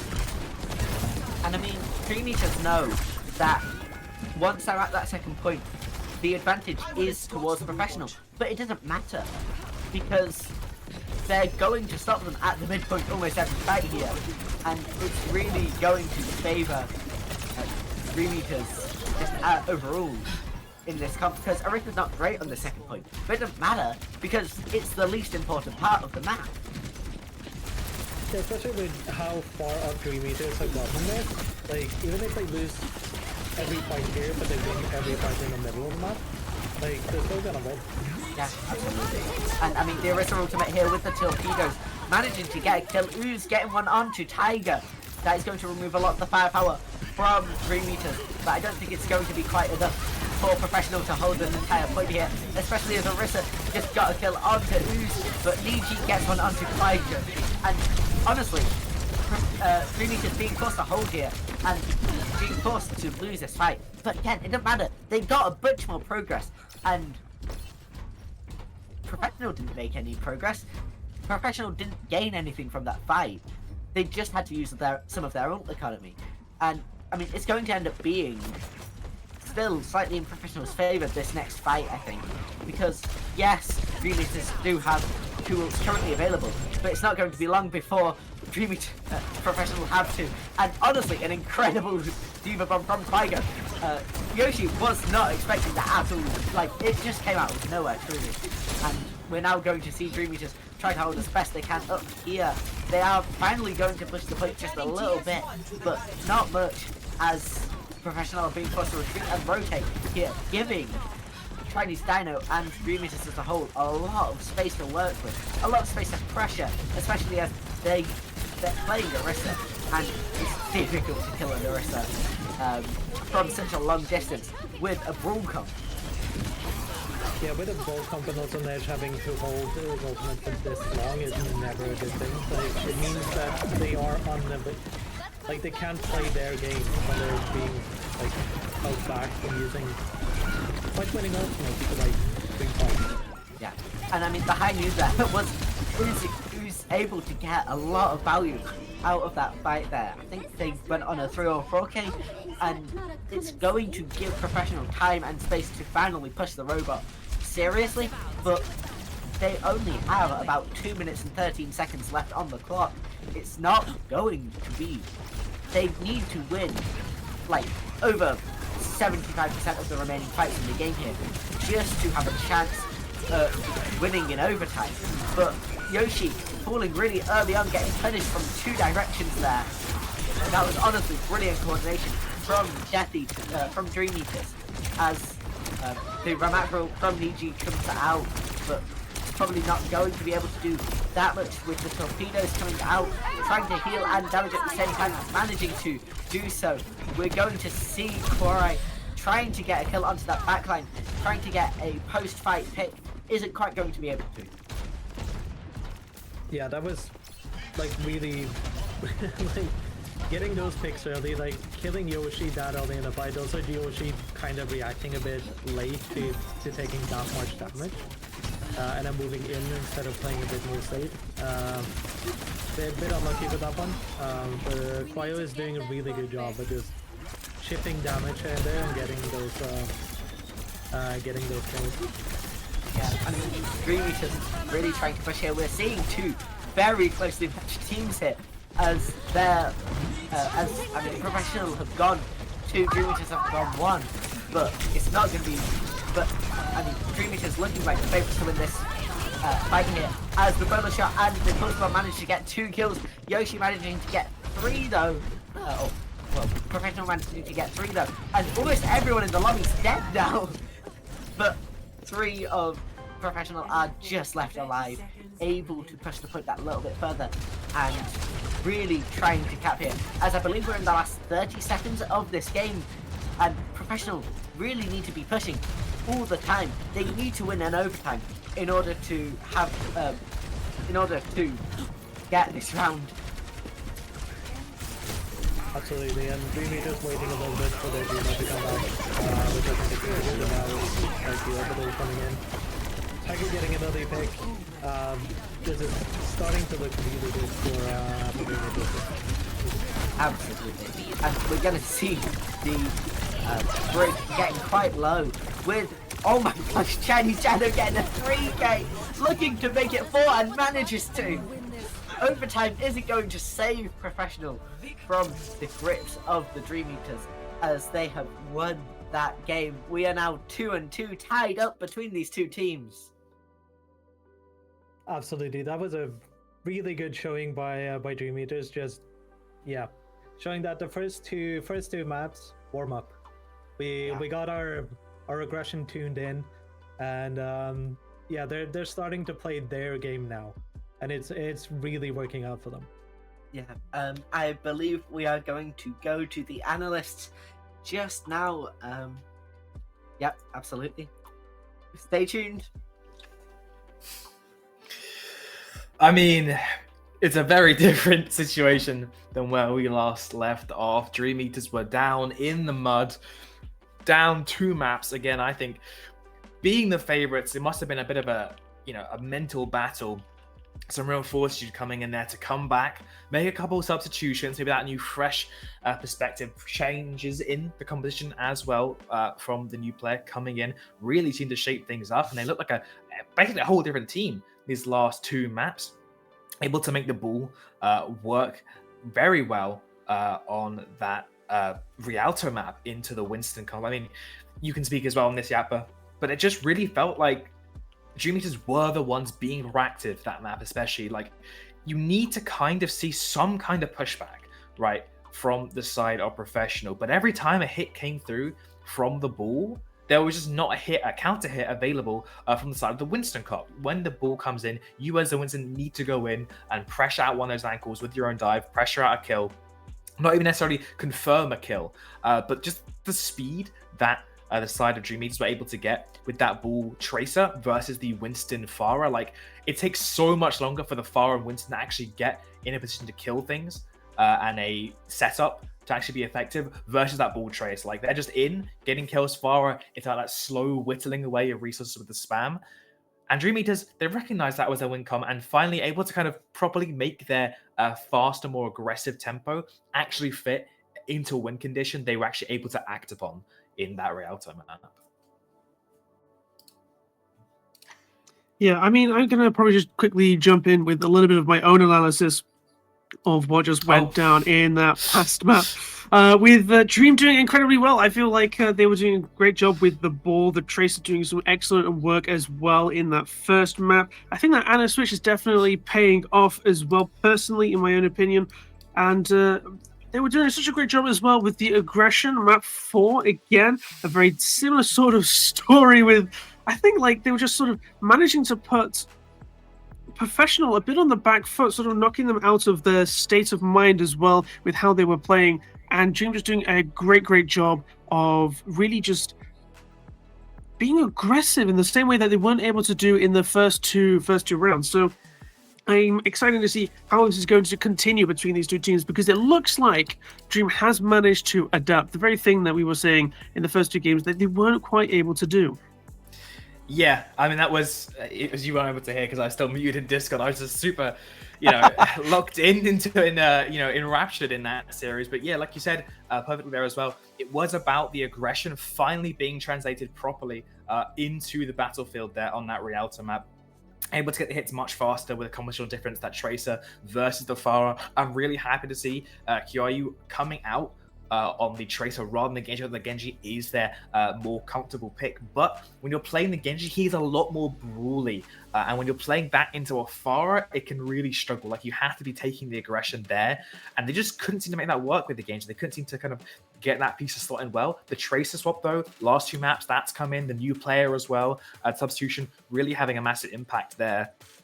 And I think as well, we saw that come in with the early lead that was taken on New Queen Street. The main thing was that Juno versus Ana matchup. The Winston on New Queen Street, the Winston into that matchup, just couldn't get anything done. It was a great amount of peel, great amount of pressure put out from Chinese Dinos, great as well from Xeon as well. Super impressive player so far. We saw the aggression as well from him. He recognizes, he sees on Rialto that, Professional aren't actually taking initiative. They aren't walking back. They aren't attempting a counter hit. So I, as a Brig player, I have nothing to protect the dive from because there's no dive coming through. So let me walk over as well. Let me be aggressive. Let me get involved in this brawl, and it ends up working in their favor. And again, he kept his Juno alive. The Juno able to completely out-rotate the Ana Brig backline. The Professional's backline just caught unawares over and over again, that Arrest able to walk them down time and time again. Even when they're on the Ramatra, they're able to skip him almost entirely with the Tracer Pins coming from behind, with the Freya bots coming out the top, with the Spears coming up Chinese Dinos, and the Juno Speed Ring. And yes, they did eventually also mirror onto the Juno, did Professional. By that point, you're already down a massive, 120 odd meter lead inside a push. You know how tricky that is to come back from, especially when you're being forced to expend your ultimate at a disadvantage in enemy territory over and over again. You can't even win in the side that you need to actually get the progression on. It was a real tough start there, tough ending rather, tough start and ending both at once for Professional to deal with. So yeah, Dream Eaters really seem to have come alive, really seem to have made things work through.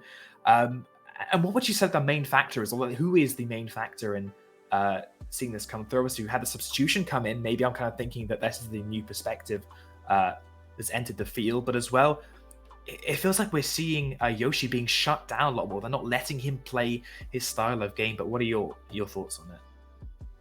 Yeah, I do have to agree with that. Yoshi is kind of getting shut down a little bit more. I feel like they're taking the opportunities to punish a professional just a little bit more in like more occasions with some aggression with Juno in the right kind of place to get a shutdown or the Tracer getting a pulse bomb on the Pharah, just really focusing them down, making sure that they don't have any real free room to kind of go around and play that Pharah and cause any kind of disruption. Because I think in the past, first couple of maps, that Pharah there from Yoshi was doing a great job of being alive, of doing enough work that the rest of the team could capitalize on it.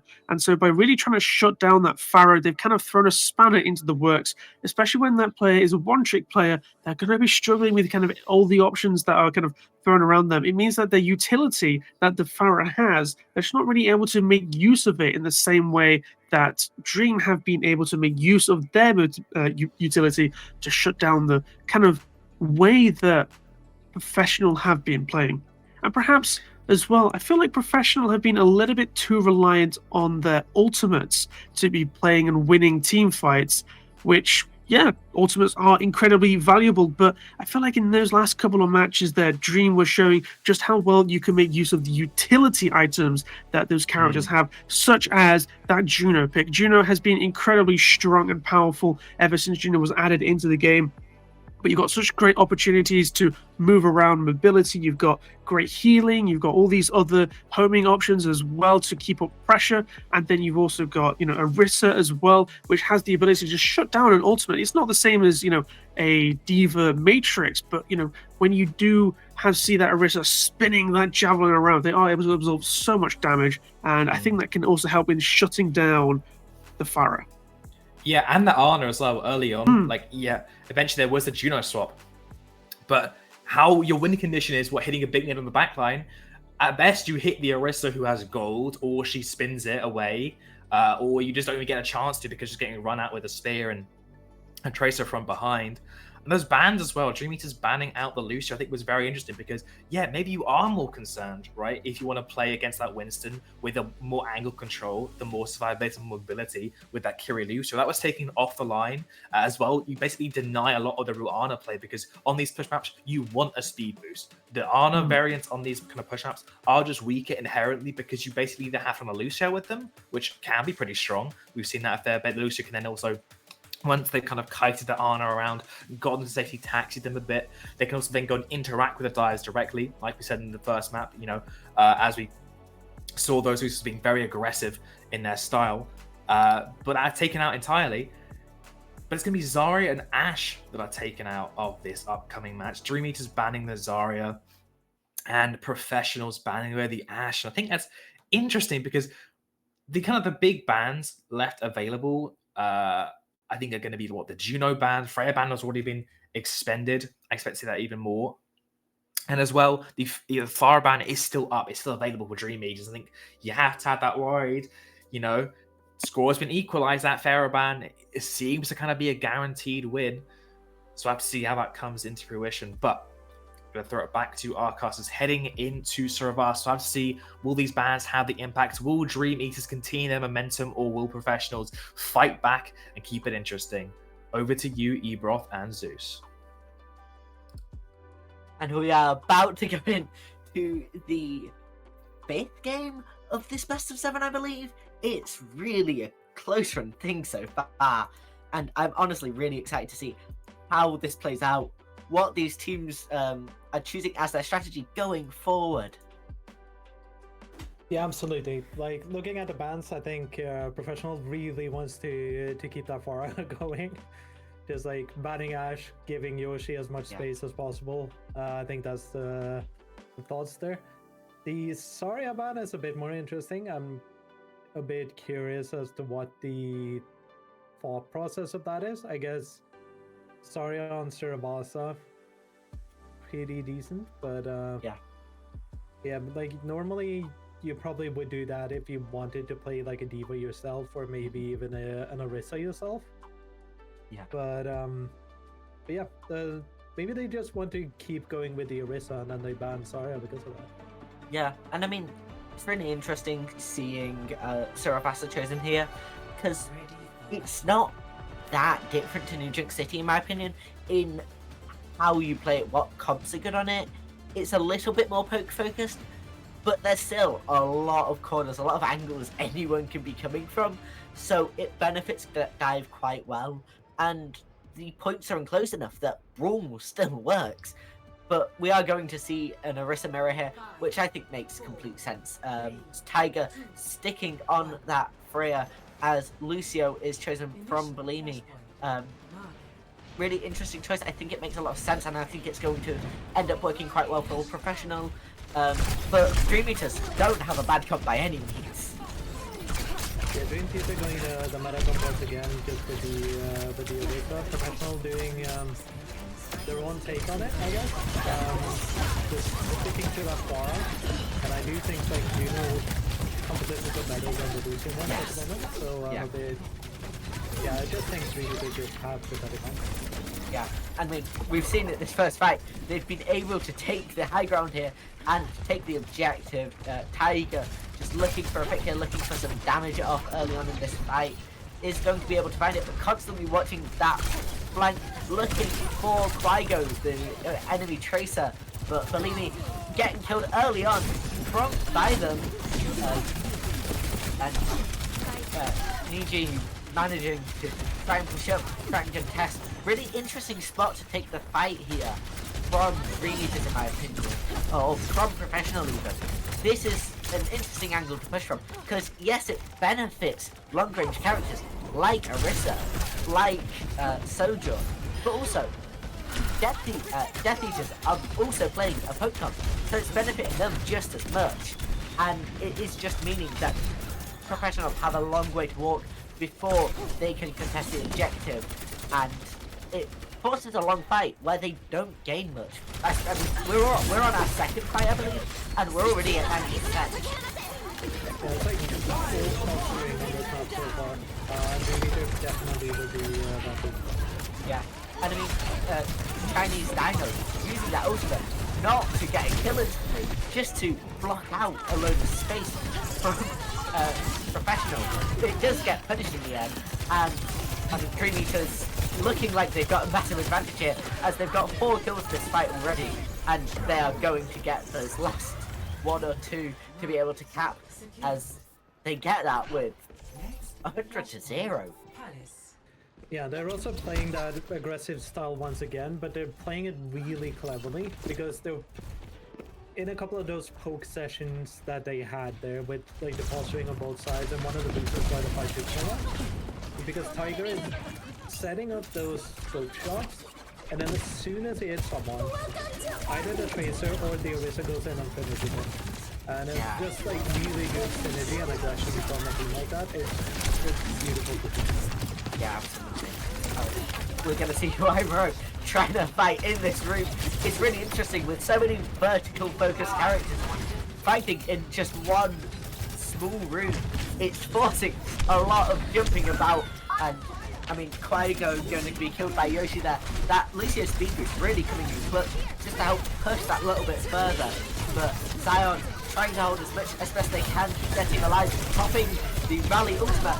Is going to get really low, and is going to ultimately be punished by Chinese Dino using the Javelin Spin ultimate. But Nijo, Nijo trying to push up here. Chinese Dino managing to get a kill onto Lucio with Wymura. We're now going to see Yoshi coming up really far here, probably going to look to barrage the enemy backline, but with the threat of a Freya, is going to ultimately try and run off, and is able to get out of there alive. But Dream Eaters already at 70% on this objective. Yeah, Dream Eaters are playing really solid over right now, because Professional are trying to like push forward, and Dream Eaters are just like, nah, we're gonna hold this point, you're not gonna take it. And it's just, yeah. For a little while there, they were also just playing Tiny Overwatch, which was kind of funny. Yeah, it looks like they're using the swap spawn thing to get closer to the spawn, or closer to the next one. Really clever. Yeah, next fight, like Yoshi just needs to wait out the javelin spin from Chinese Dino before going in here. But they also need to look a bit more at angles, because I feel like they're just running down mid without thinking about flanking or up angles that way, which is what you kind of need when you have a fire like this. Oh my gosh! What a pull stomp from Quaiko there! Brilliant play. And Yoshi able to get that backline kill onto Tiger. This is Professional's best fight so far this match, but they've still got to get rid of the last 3 of them. And I mean, Nelly getting killed by Quaiko there. It is a 4v3, but with it's not going to be enough now. It's I believe a 3v2, 4v2, and Professional are going to have to retreat. Really thought they had the forwards momentum there, that fight. Yeah, that was a really weird fight. They kind of split up in a weird way, and then there was no like cohesion going on. And Dreamy did just get better in those kind of scenarios. Like Professional really needs to like properly set up for a fight. Like hold plan set up, like utilize. Yeah, it's really weird to see. I mean, Chinese Dino that are able to get 2 kills, and we're going to see him just hold really, really far up. Because, I mean, they only need about 10% left of the objective, and if they're able to take the fight really far away from it, Professional might not even touch. Popping that Lucio really early up from Professional here, just to get a chance at getting onto the point, and they are able to cap it. Because of how much Dreamy just overcommitted. But I don't think it's going to be enough ultimately, as Arissa's now dead, and they're able to push it so fast that it doesn't matter. Lucio's probably going to look to contest it, but it's not going to be enough. He doesn't even get to touch. Yeah, that was very one-sided. I think Professional did not use the break between the previous match and this one to just cool down and think about what they're doing. And I think they kind of need that now, because we're moving into match point for Dream Eater now. So like Professional really need to calm down a bit and think about how to play like the team game Overwatch, because right now they're just running down mid with a Pharah, and that's not gonna work against a team like Dream Eater. No, and I mean, Arissa's really good into that as well, because she has a javelin spin. She's able to block those shots, block a lot of barrage as well, but also she has her javelin spear, which is a really strong stun, and her primary fire is really good at just damaging flying characters and punishing them a lot more than any other tank, because yes, it's a projectile, but you get so many shots that even just the threat of damage is enough to force them to have to find a different angle, and they're just not doing that, and it's really interesting from EMC. I'm honestly really excited to see how they pick and ban or for this next match, because it could make or break the series for them. Yeah, absolutely. And I also think like it's just like a small observation I've been seeing is that Yoshi is hovering a lot alone, which means that they get hit a lot, but like I've seen at least 3 or 4 whip shots from a brig hitting Pharah, which is not common. And I've seen a couple of spears hit, and like Orisa killing a Pharah is also not that common. So I kind of feel like I think like Yoshi is playing at a different pace than the rest of the team. I think they're going in and then expect the team to be there, and then the team is kind of lagging a bit behind. And then they get confused or frustrated, hover and shoot a little bit, and then they die, and then the team fight starts. So I kind of think like that there might be a bit of like team issues going on with Professional right now. And I mean, the next map is going to be Watchpoint Gibraltar, which is really interesting because both teams are almost certainly going to be playing dive. It is arguably the most dive heavy map in the game, except for maybe Dorado. So I'm really excited to see what these teams do about that, how they approach it, and which bans come into play. Because the last time both teams played dive, they chose 2 dive characters to ban, just to play their own version of dive.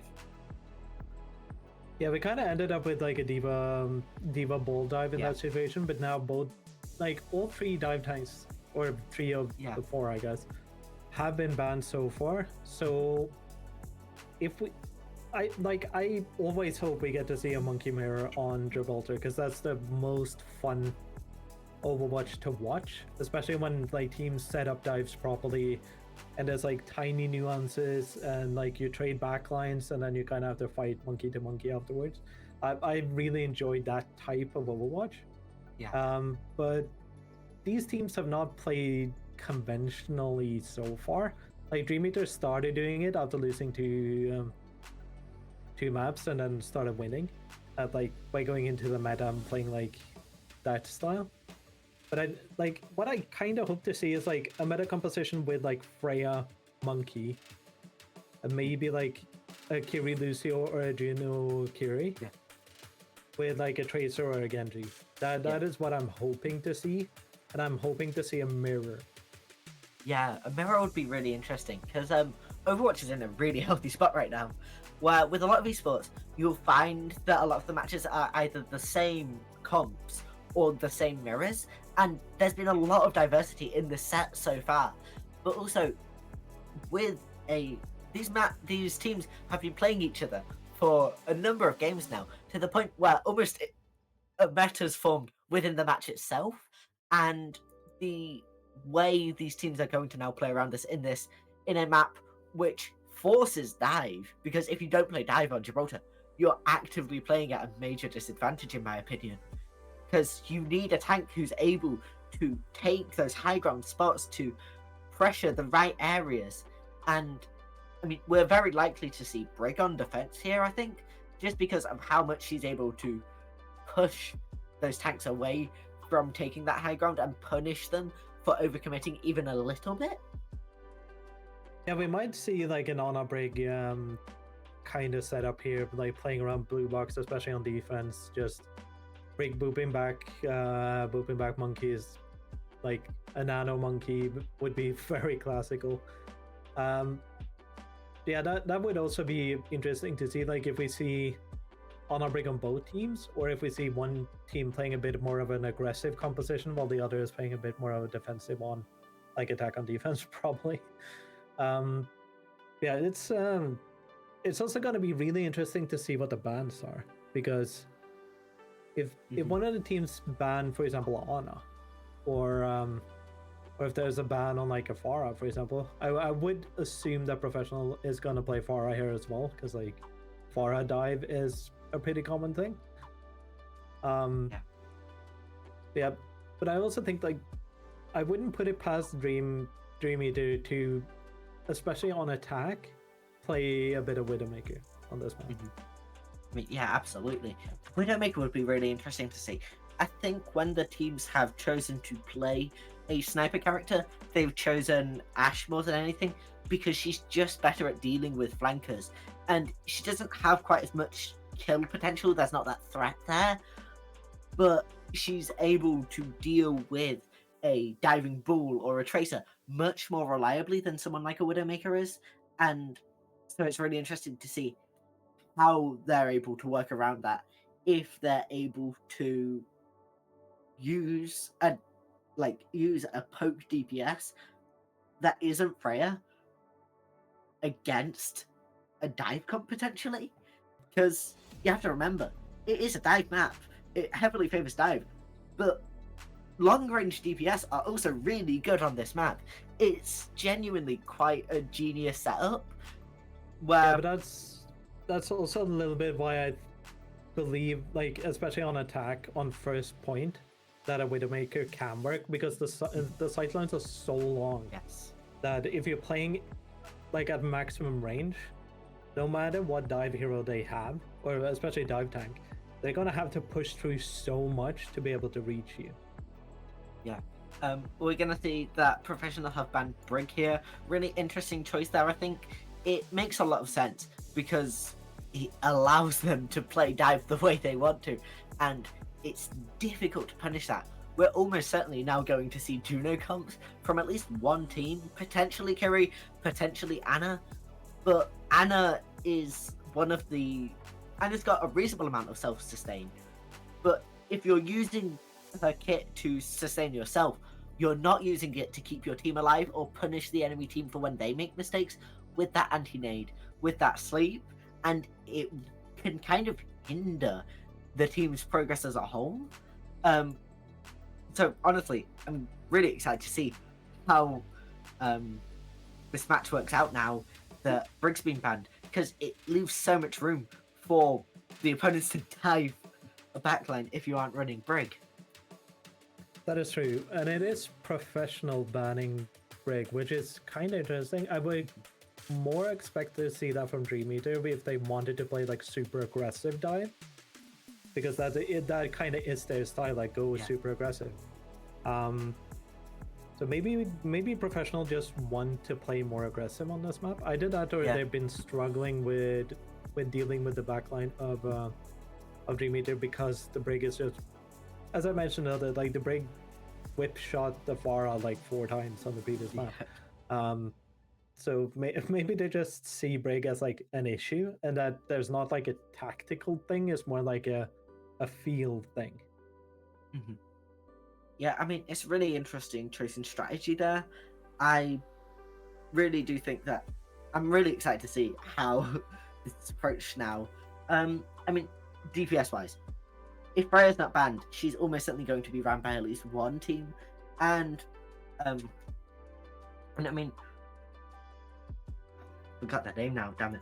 That's really annoying me now. Professional have that Pharaoh 1 trick. Pharaoh's pretty good on this map. Pharaoh's able to take high ground. She's able to pressure weird angles, and there are some enclosed spaces, but you can play around those easily enough and well enough that it doesn't necessarily matter too much.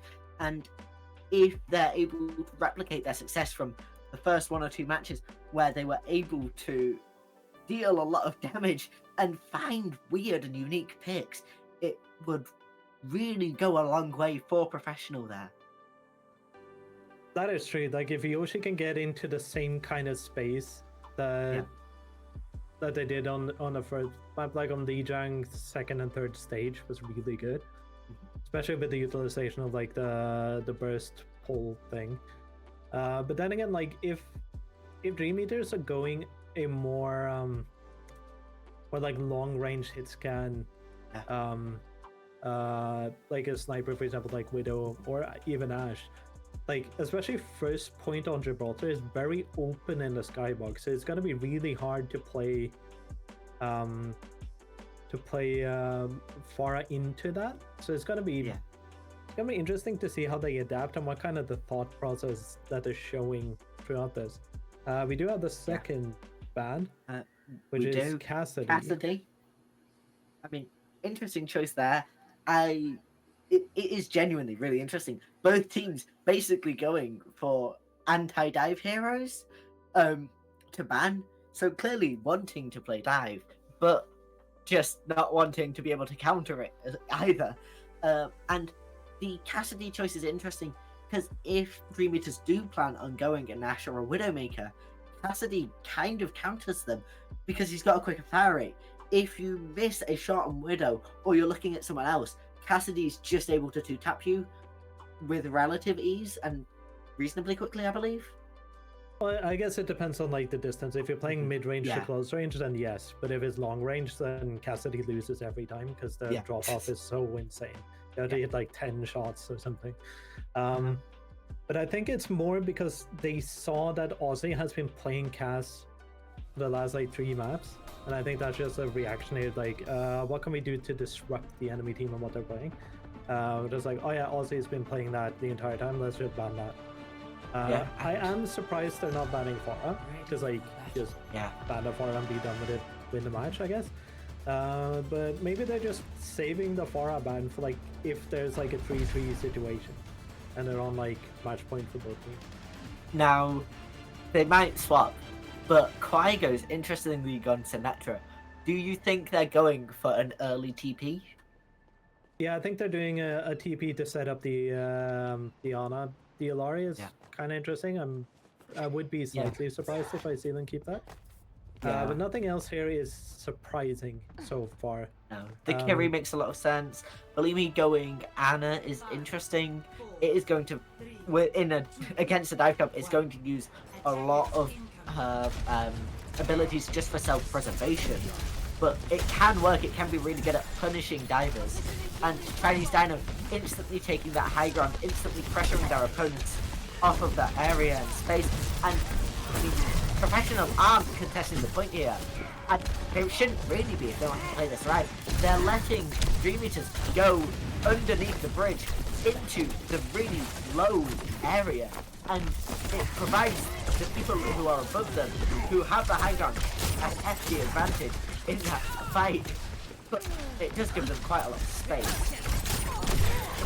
Let's give them a lot of space, but they kind of have to push the card anyway, and I think this is good because you're forcing the enemy supports to move from the closer box to blue box, and just forcing that kind of movement is giving a bit more space to Dream Eaters by just having the card there. So you just send the Tracer, push the card a little bit, and then Professional has to react to it. So I don't think this is... I really like the Monkey Bear here, as you said. It's really fun to watch, because Monkey can't really do a lot to another Monkey. So it's just both backlines fending for themselves against them. And occasionally the Monkeys will peer, but... I mean, if you're playing Monkey by feeling, you're not playing Monkey right most of the time. But Chinese Dino will fall to that enemy backline as Niji is still alive, just trying to escape, doesn't quite, as Tiger manages to get the pick on them. The Yalari healing beacon going down out of line of sight from Professional, not going to be taken down as Dream Eaters managed to cap that first point in with just under 5 minutes left on the clock. That's honestly a really good push from Dream Eaters that, and Professional's strategy of holding wasn't the best in my opinion. You're very great. I think also going Tracer is probably a really good pick for Professional. I would have hoped to see a Tracer Frey on both sides, because I think that's the strongest combination right now. And I think that's what Dream Eaters are showing a little bit, isn't it? Good aggression from Monkey with the primal there as well, just pushing the enemy team back a little bit, creating space, making sure you can set up. Absolutely. We're now seeing Niji get touched back a little bit, trying to contest that high ground up there, but Dream Eaters are just holding it, just controlling it.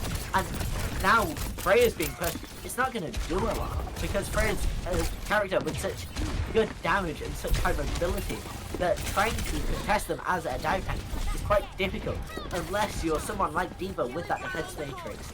But Niji is going to ultimately call the having overcommitted just that little bit too much, which will leave Dream Eaters with not a lot of space to fight, and Professional a lot of room to take on this map, on this point. And I mean, Ozzy managing to get that healing pylon is just going to stall Dream Eaters Dream Eaters progress for a little bit now, as Professional look to make a little bit of movement. Kaiju managing to get that pulse bomb kill onto Bellini. I did not say that right anyway.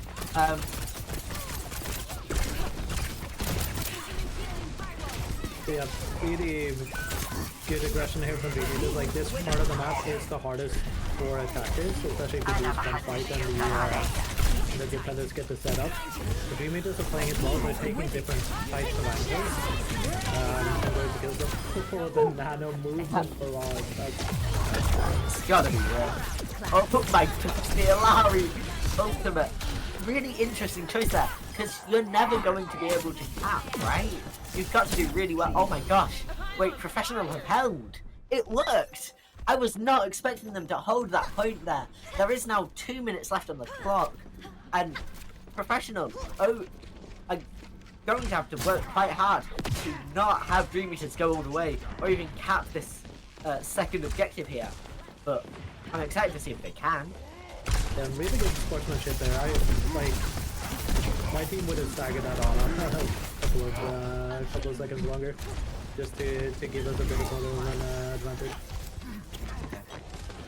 I mean, I don't even think that's necessarily that toxic a strategy. It makes a lot of sense to do. It's a bit annoying, I'll admit. But we're going to see the Primal Rage going here.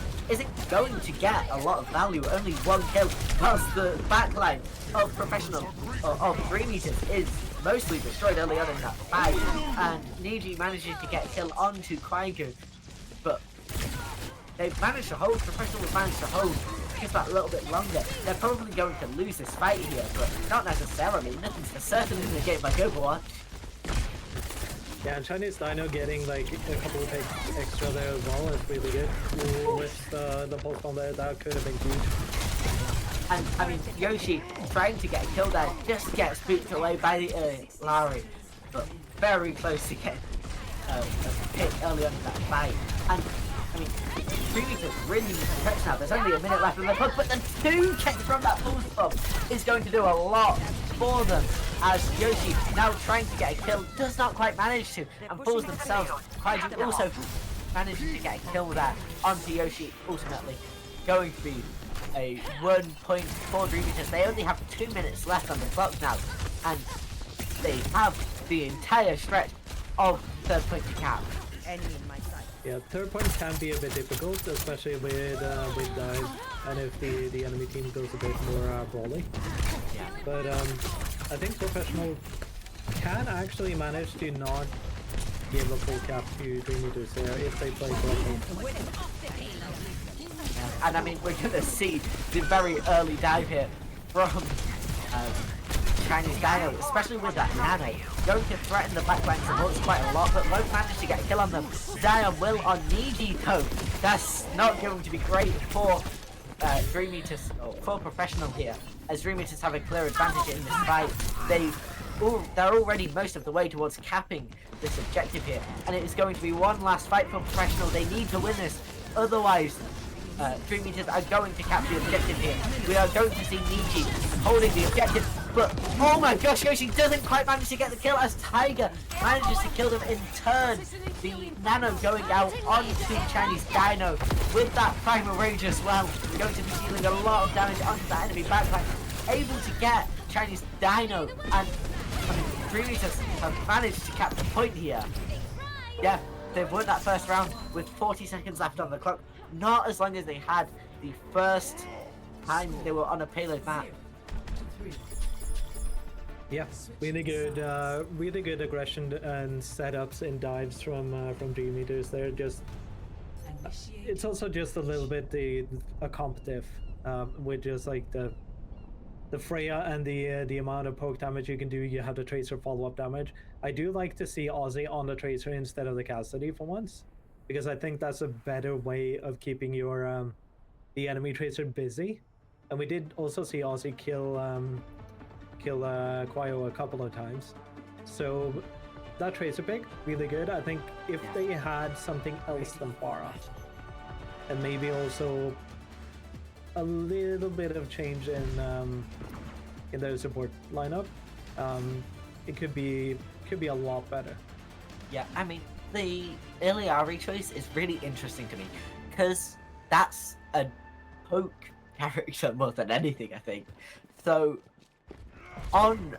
in a game where almost every team, where both teams are playing dive, it's really interesting. She is going to be better on defense, but I think with how much everyone's moving around, trying to place your healing pylon effectively is just really difficult, and you're never going to get as much value out of it as you probably should or could.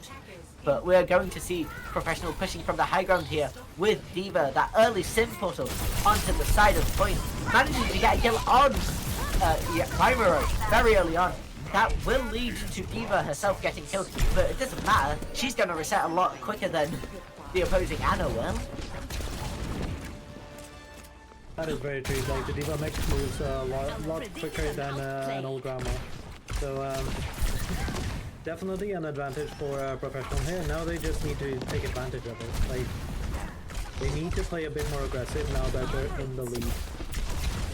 I mean, Yoshi kind of messing up that Concussive Blast there, but they've taken the high ground here with both the flying tank and flying DPS. They're really trying to contest as much as they can, and Niji will have to retreat as Baby Diva will be next, but Chinese Dino now trying to contest that high ground, now trying to find a way to kill Farah, to punish the opponents for committing just that little bit much as Diva is killed, and then Uzi is as well.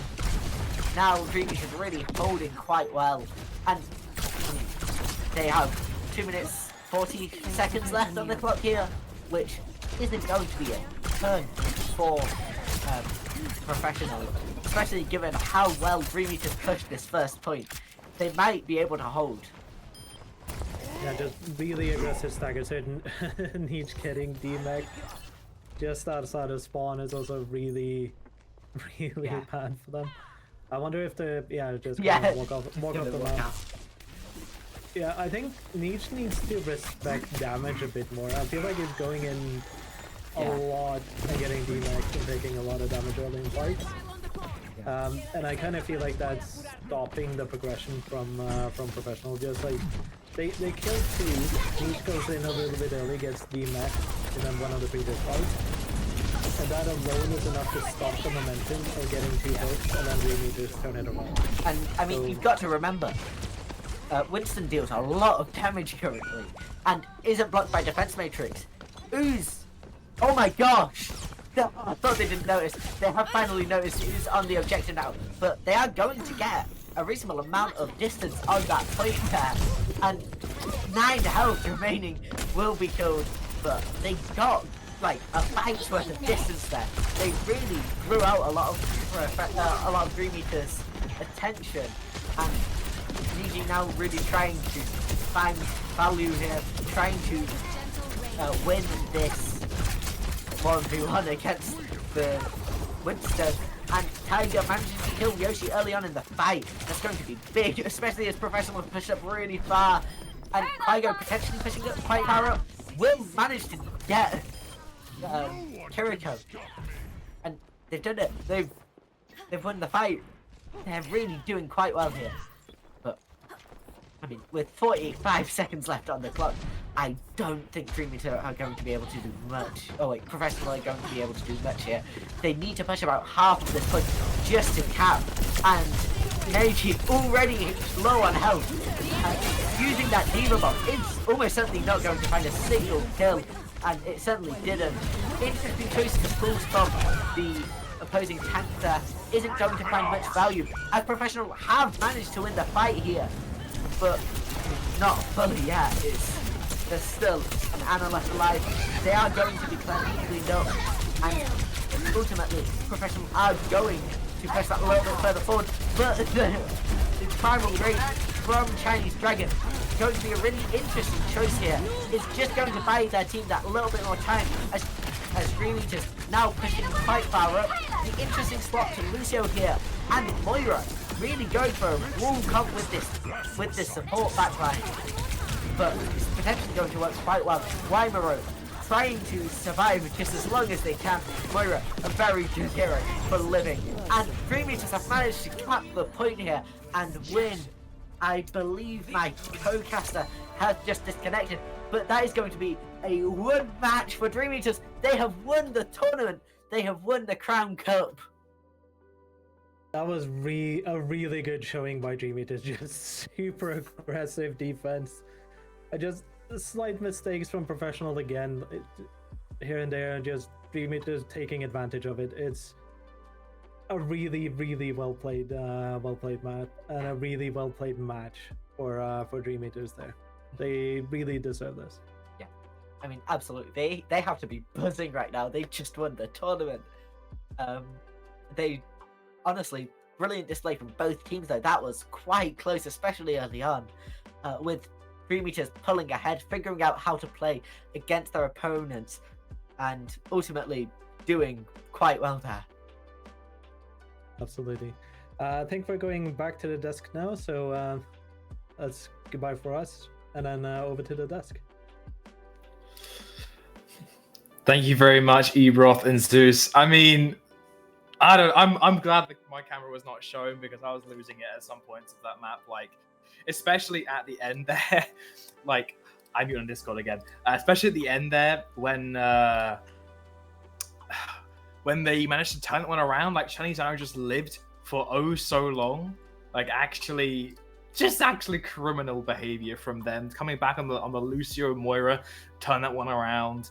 And again, like, we just really saw Dream Eaters come into their own there. I think Moira coming in, if I had to give a player of the match for myself, it has to be them, because on top of being the player coming in, they are also the head coach for this team. You can really see that, because when they come in, they're able to turn the tides, get the team kind of recognizing their win condition, play to their strengths. And yes, everyone on Dream Eaters had an incredible performance. Quio on the Tracer, really shining through.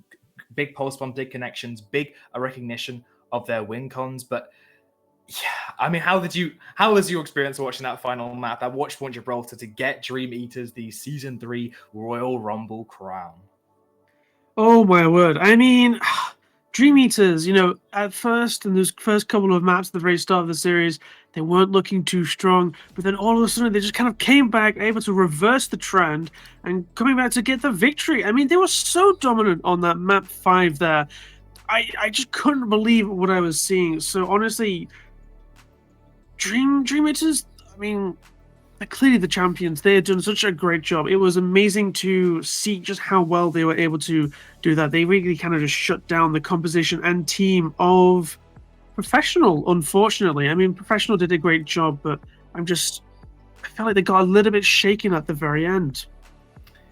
Yeah, I think it definitely was. Like, initially, Dream Eaters were kind of much too all in on just as pure aggression, maybe through the earlier season to get here to the rest of the bracket, rather, to get to the grand finals. That brute force, that aggression was kind of getting them the win, but they come through, make some changes up. They swap Pizza Bagel in for Mario. Pizza Bagel did a good job on the Mario, did a good job on the Ana to try and make things come through, but the pieces weren't just fitting together. But having your coach not only just yapping in hero, but also yapping you in game, must have really brought them together.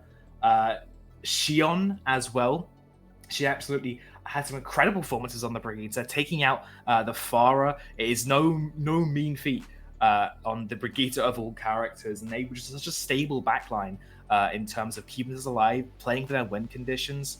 At the end there, Watch Point Gibraltar, we kind of saw a complete flip of it, right? At the start, we went from like this all-in aggression from Dream Eaters really being punished, but suddenly it's EMC Professional that are forgetting that kind of poke phase. They have the Farah, they have the Tracer, they need to get a setup going, but they were kind of just like throw their bodies at the wall, at the fortitude, the fortress of Dream Eaters, and kind of be surprised when it wasn't working and they were falling over to the Alari and the Ana, stabilizing through, getting their hits in and living on the entire time.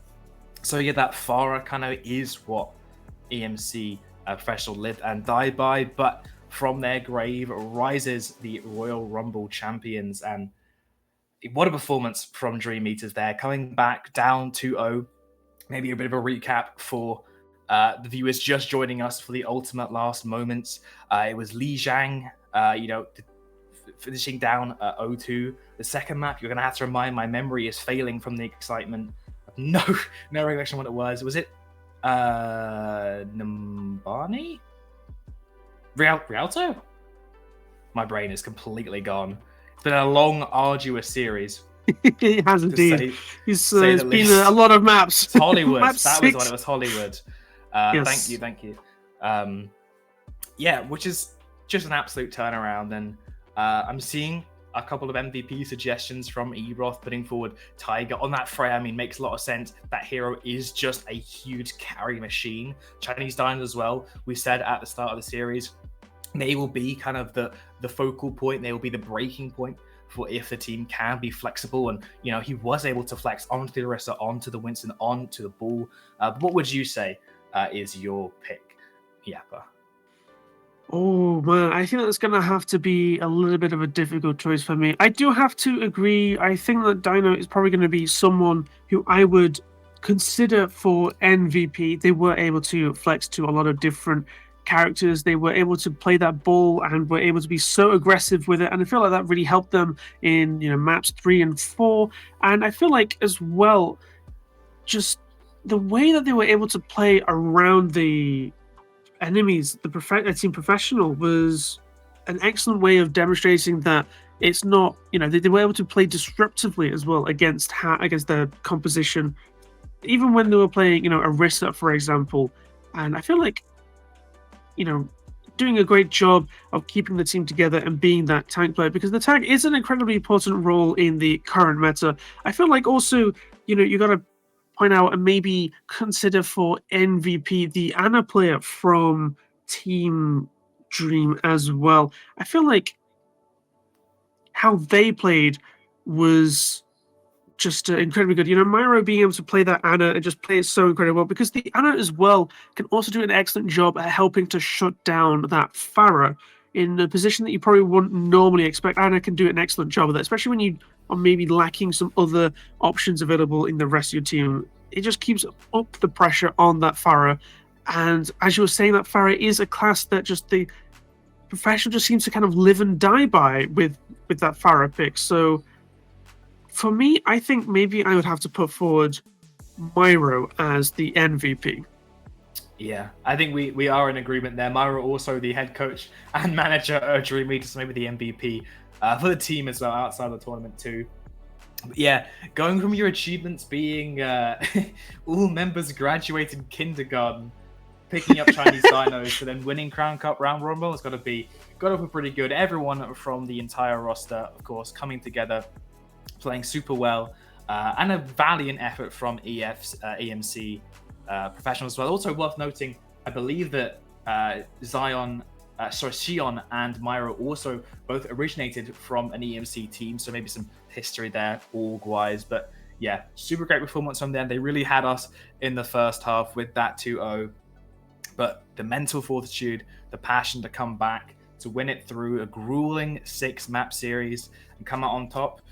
Demetrius walk away well with the Faceit points, thanks to Crown Cup being partnered with Faceit here as well. But if you have any closing words for us, Yappa, that's all from me. I'll leave it up to you to end us off with this Season 3 of the Royal Rumble.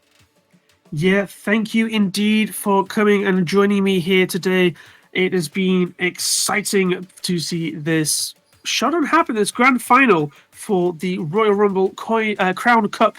And we have crowned a champion. That champion team being Dream. They came through in the end. Despite a little bit of a rocky start in the end, they were dominant there. And Myro being nominated as MVP, rightfully so. I am looking forward to the next season. I believe next season sign-ups will be in June.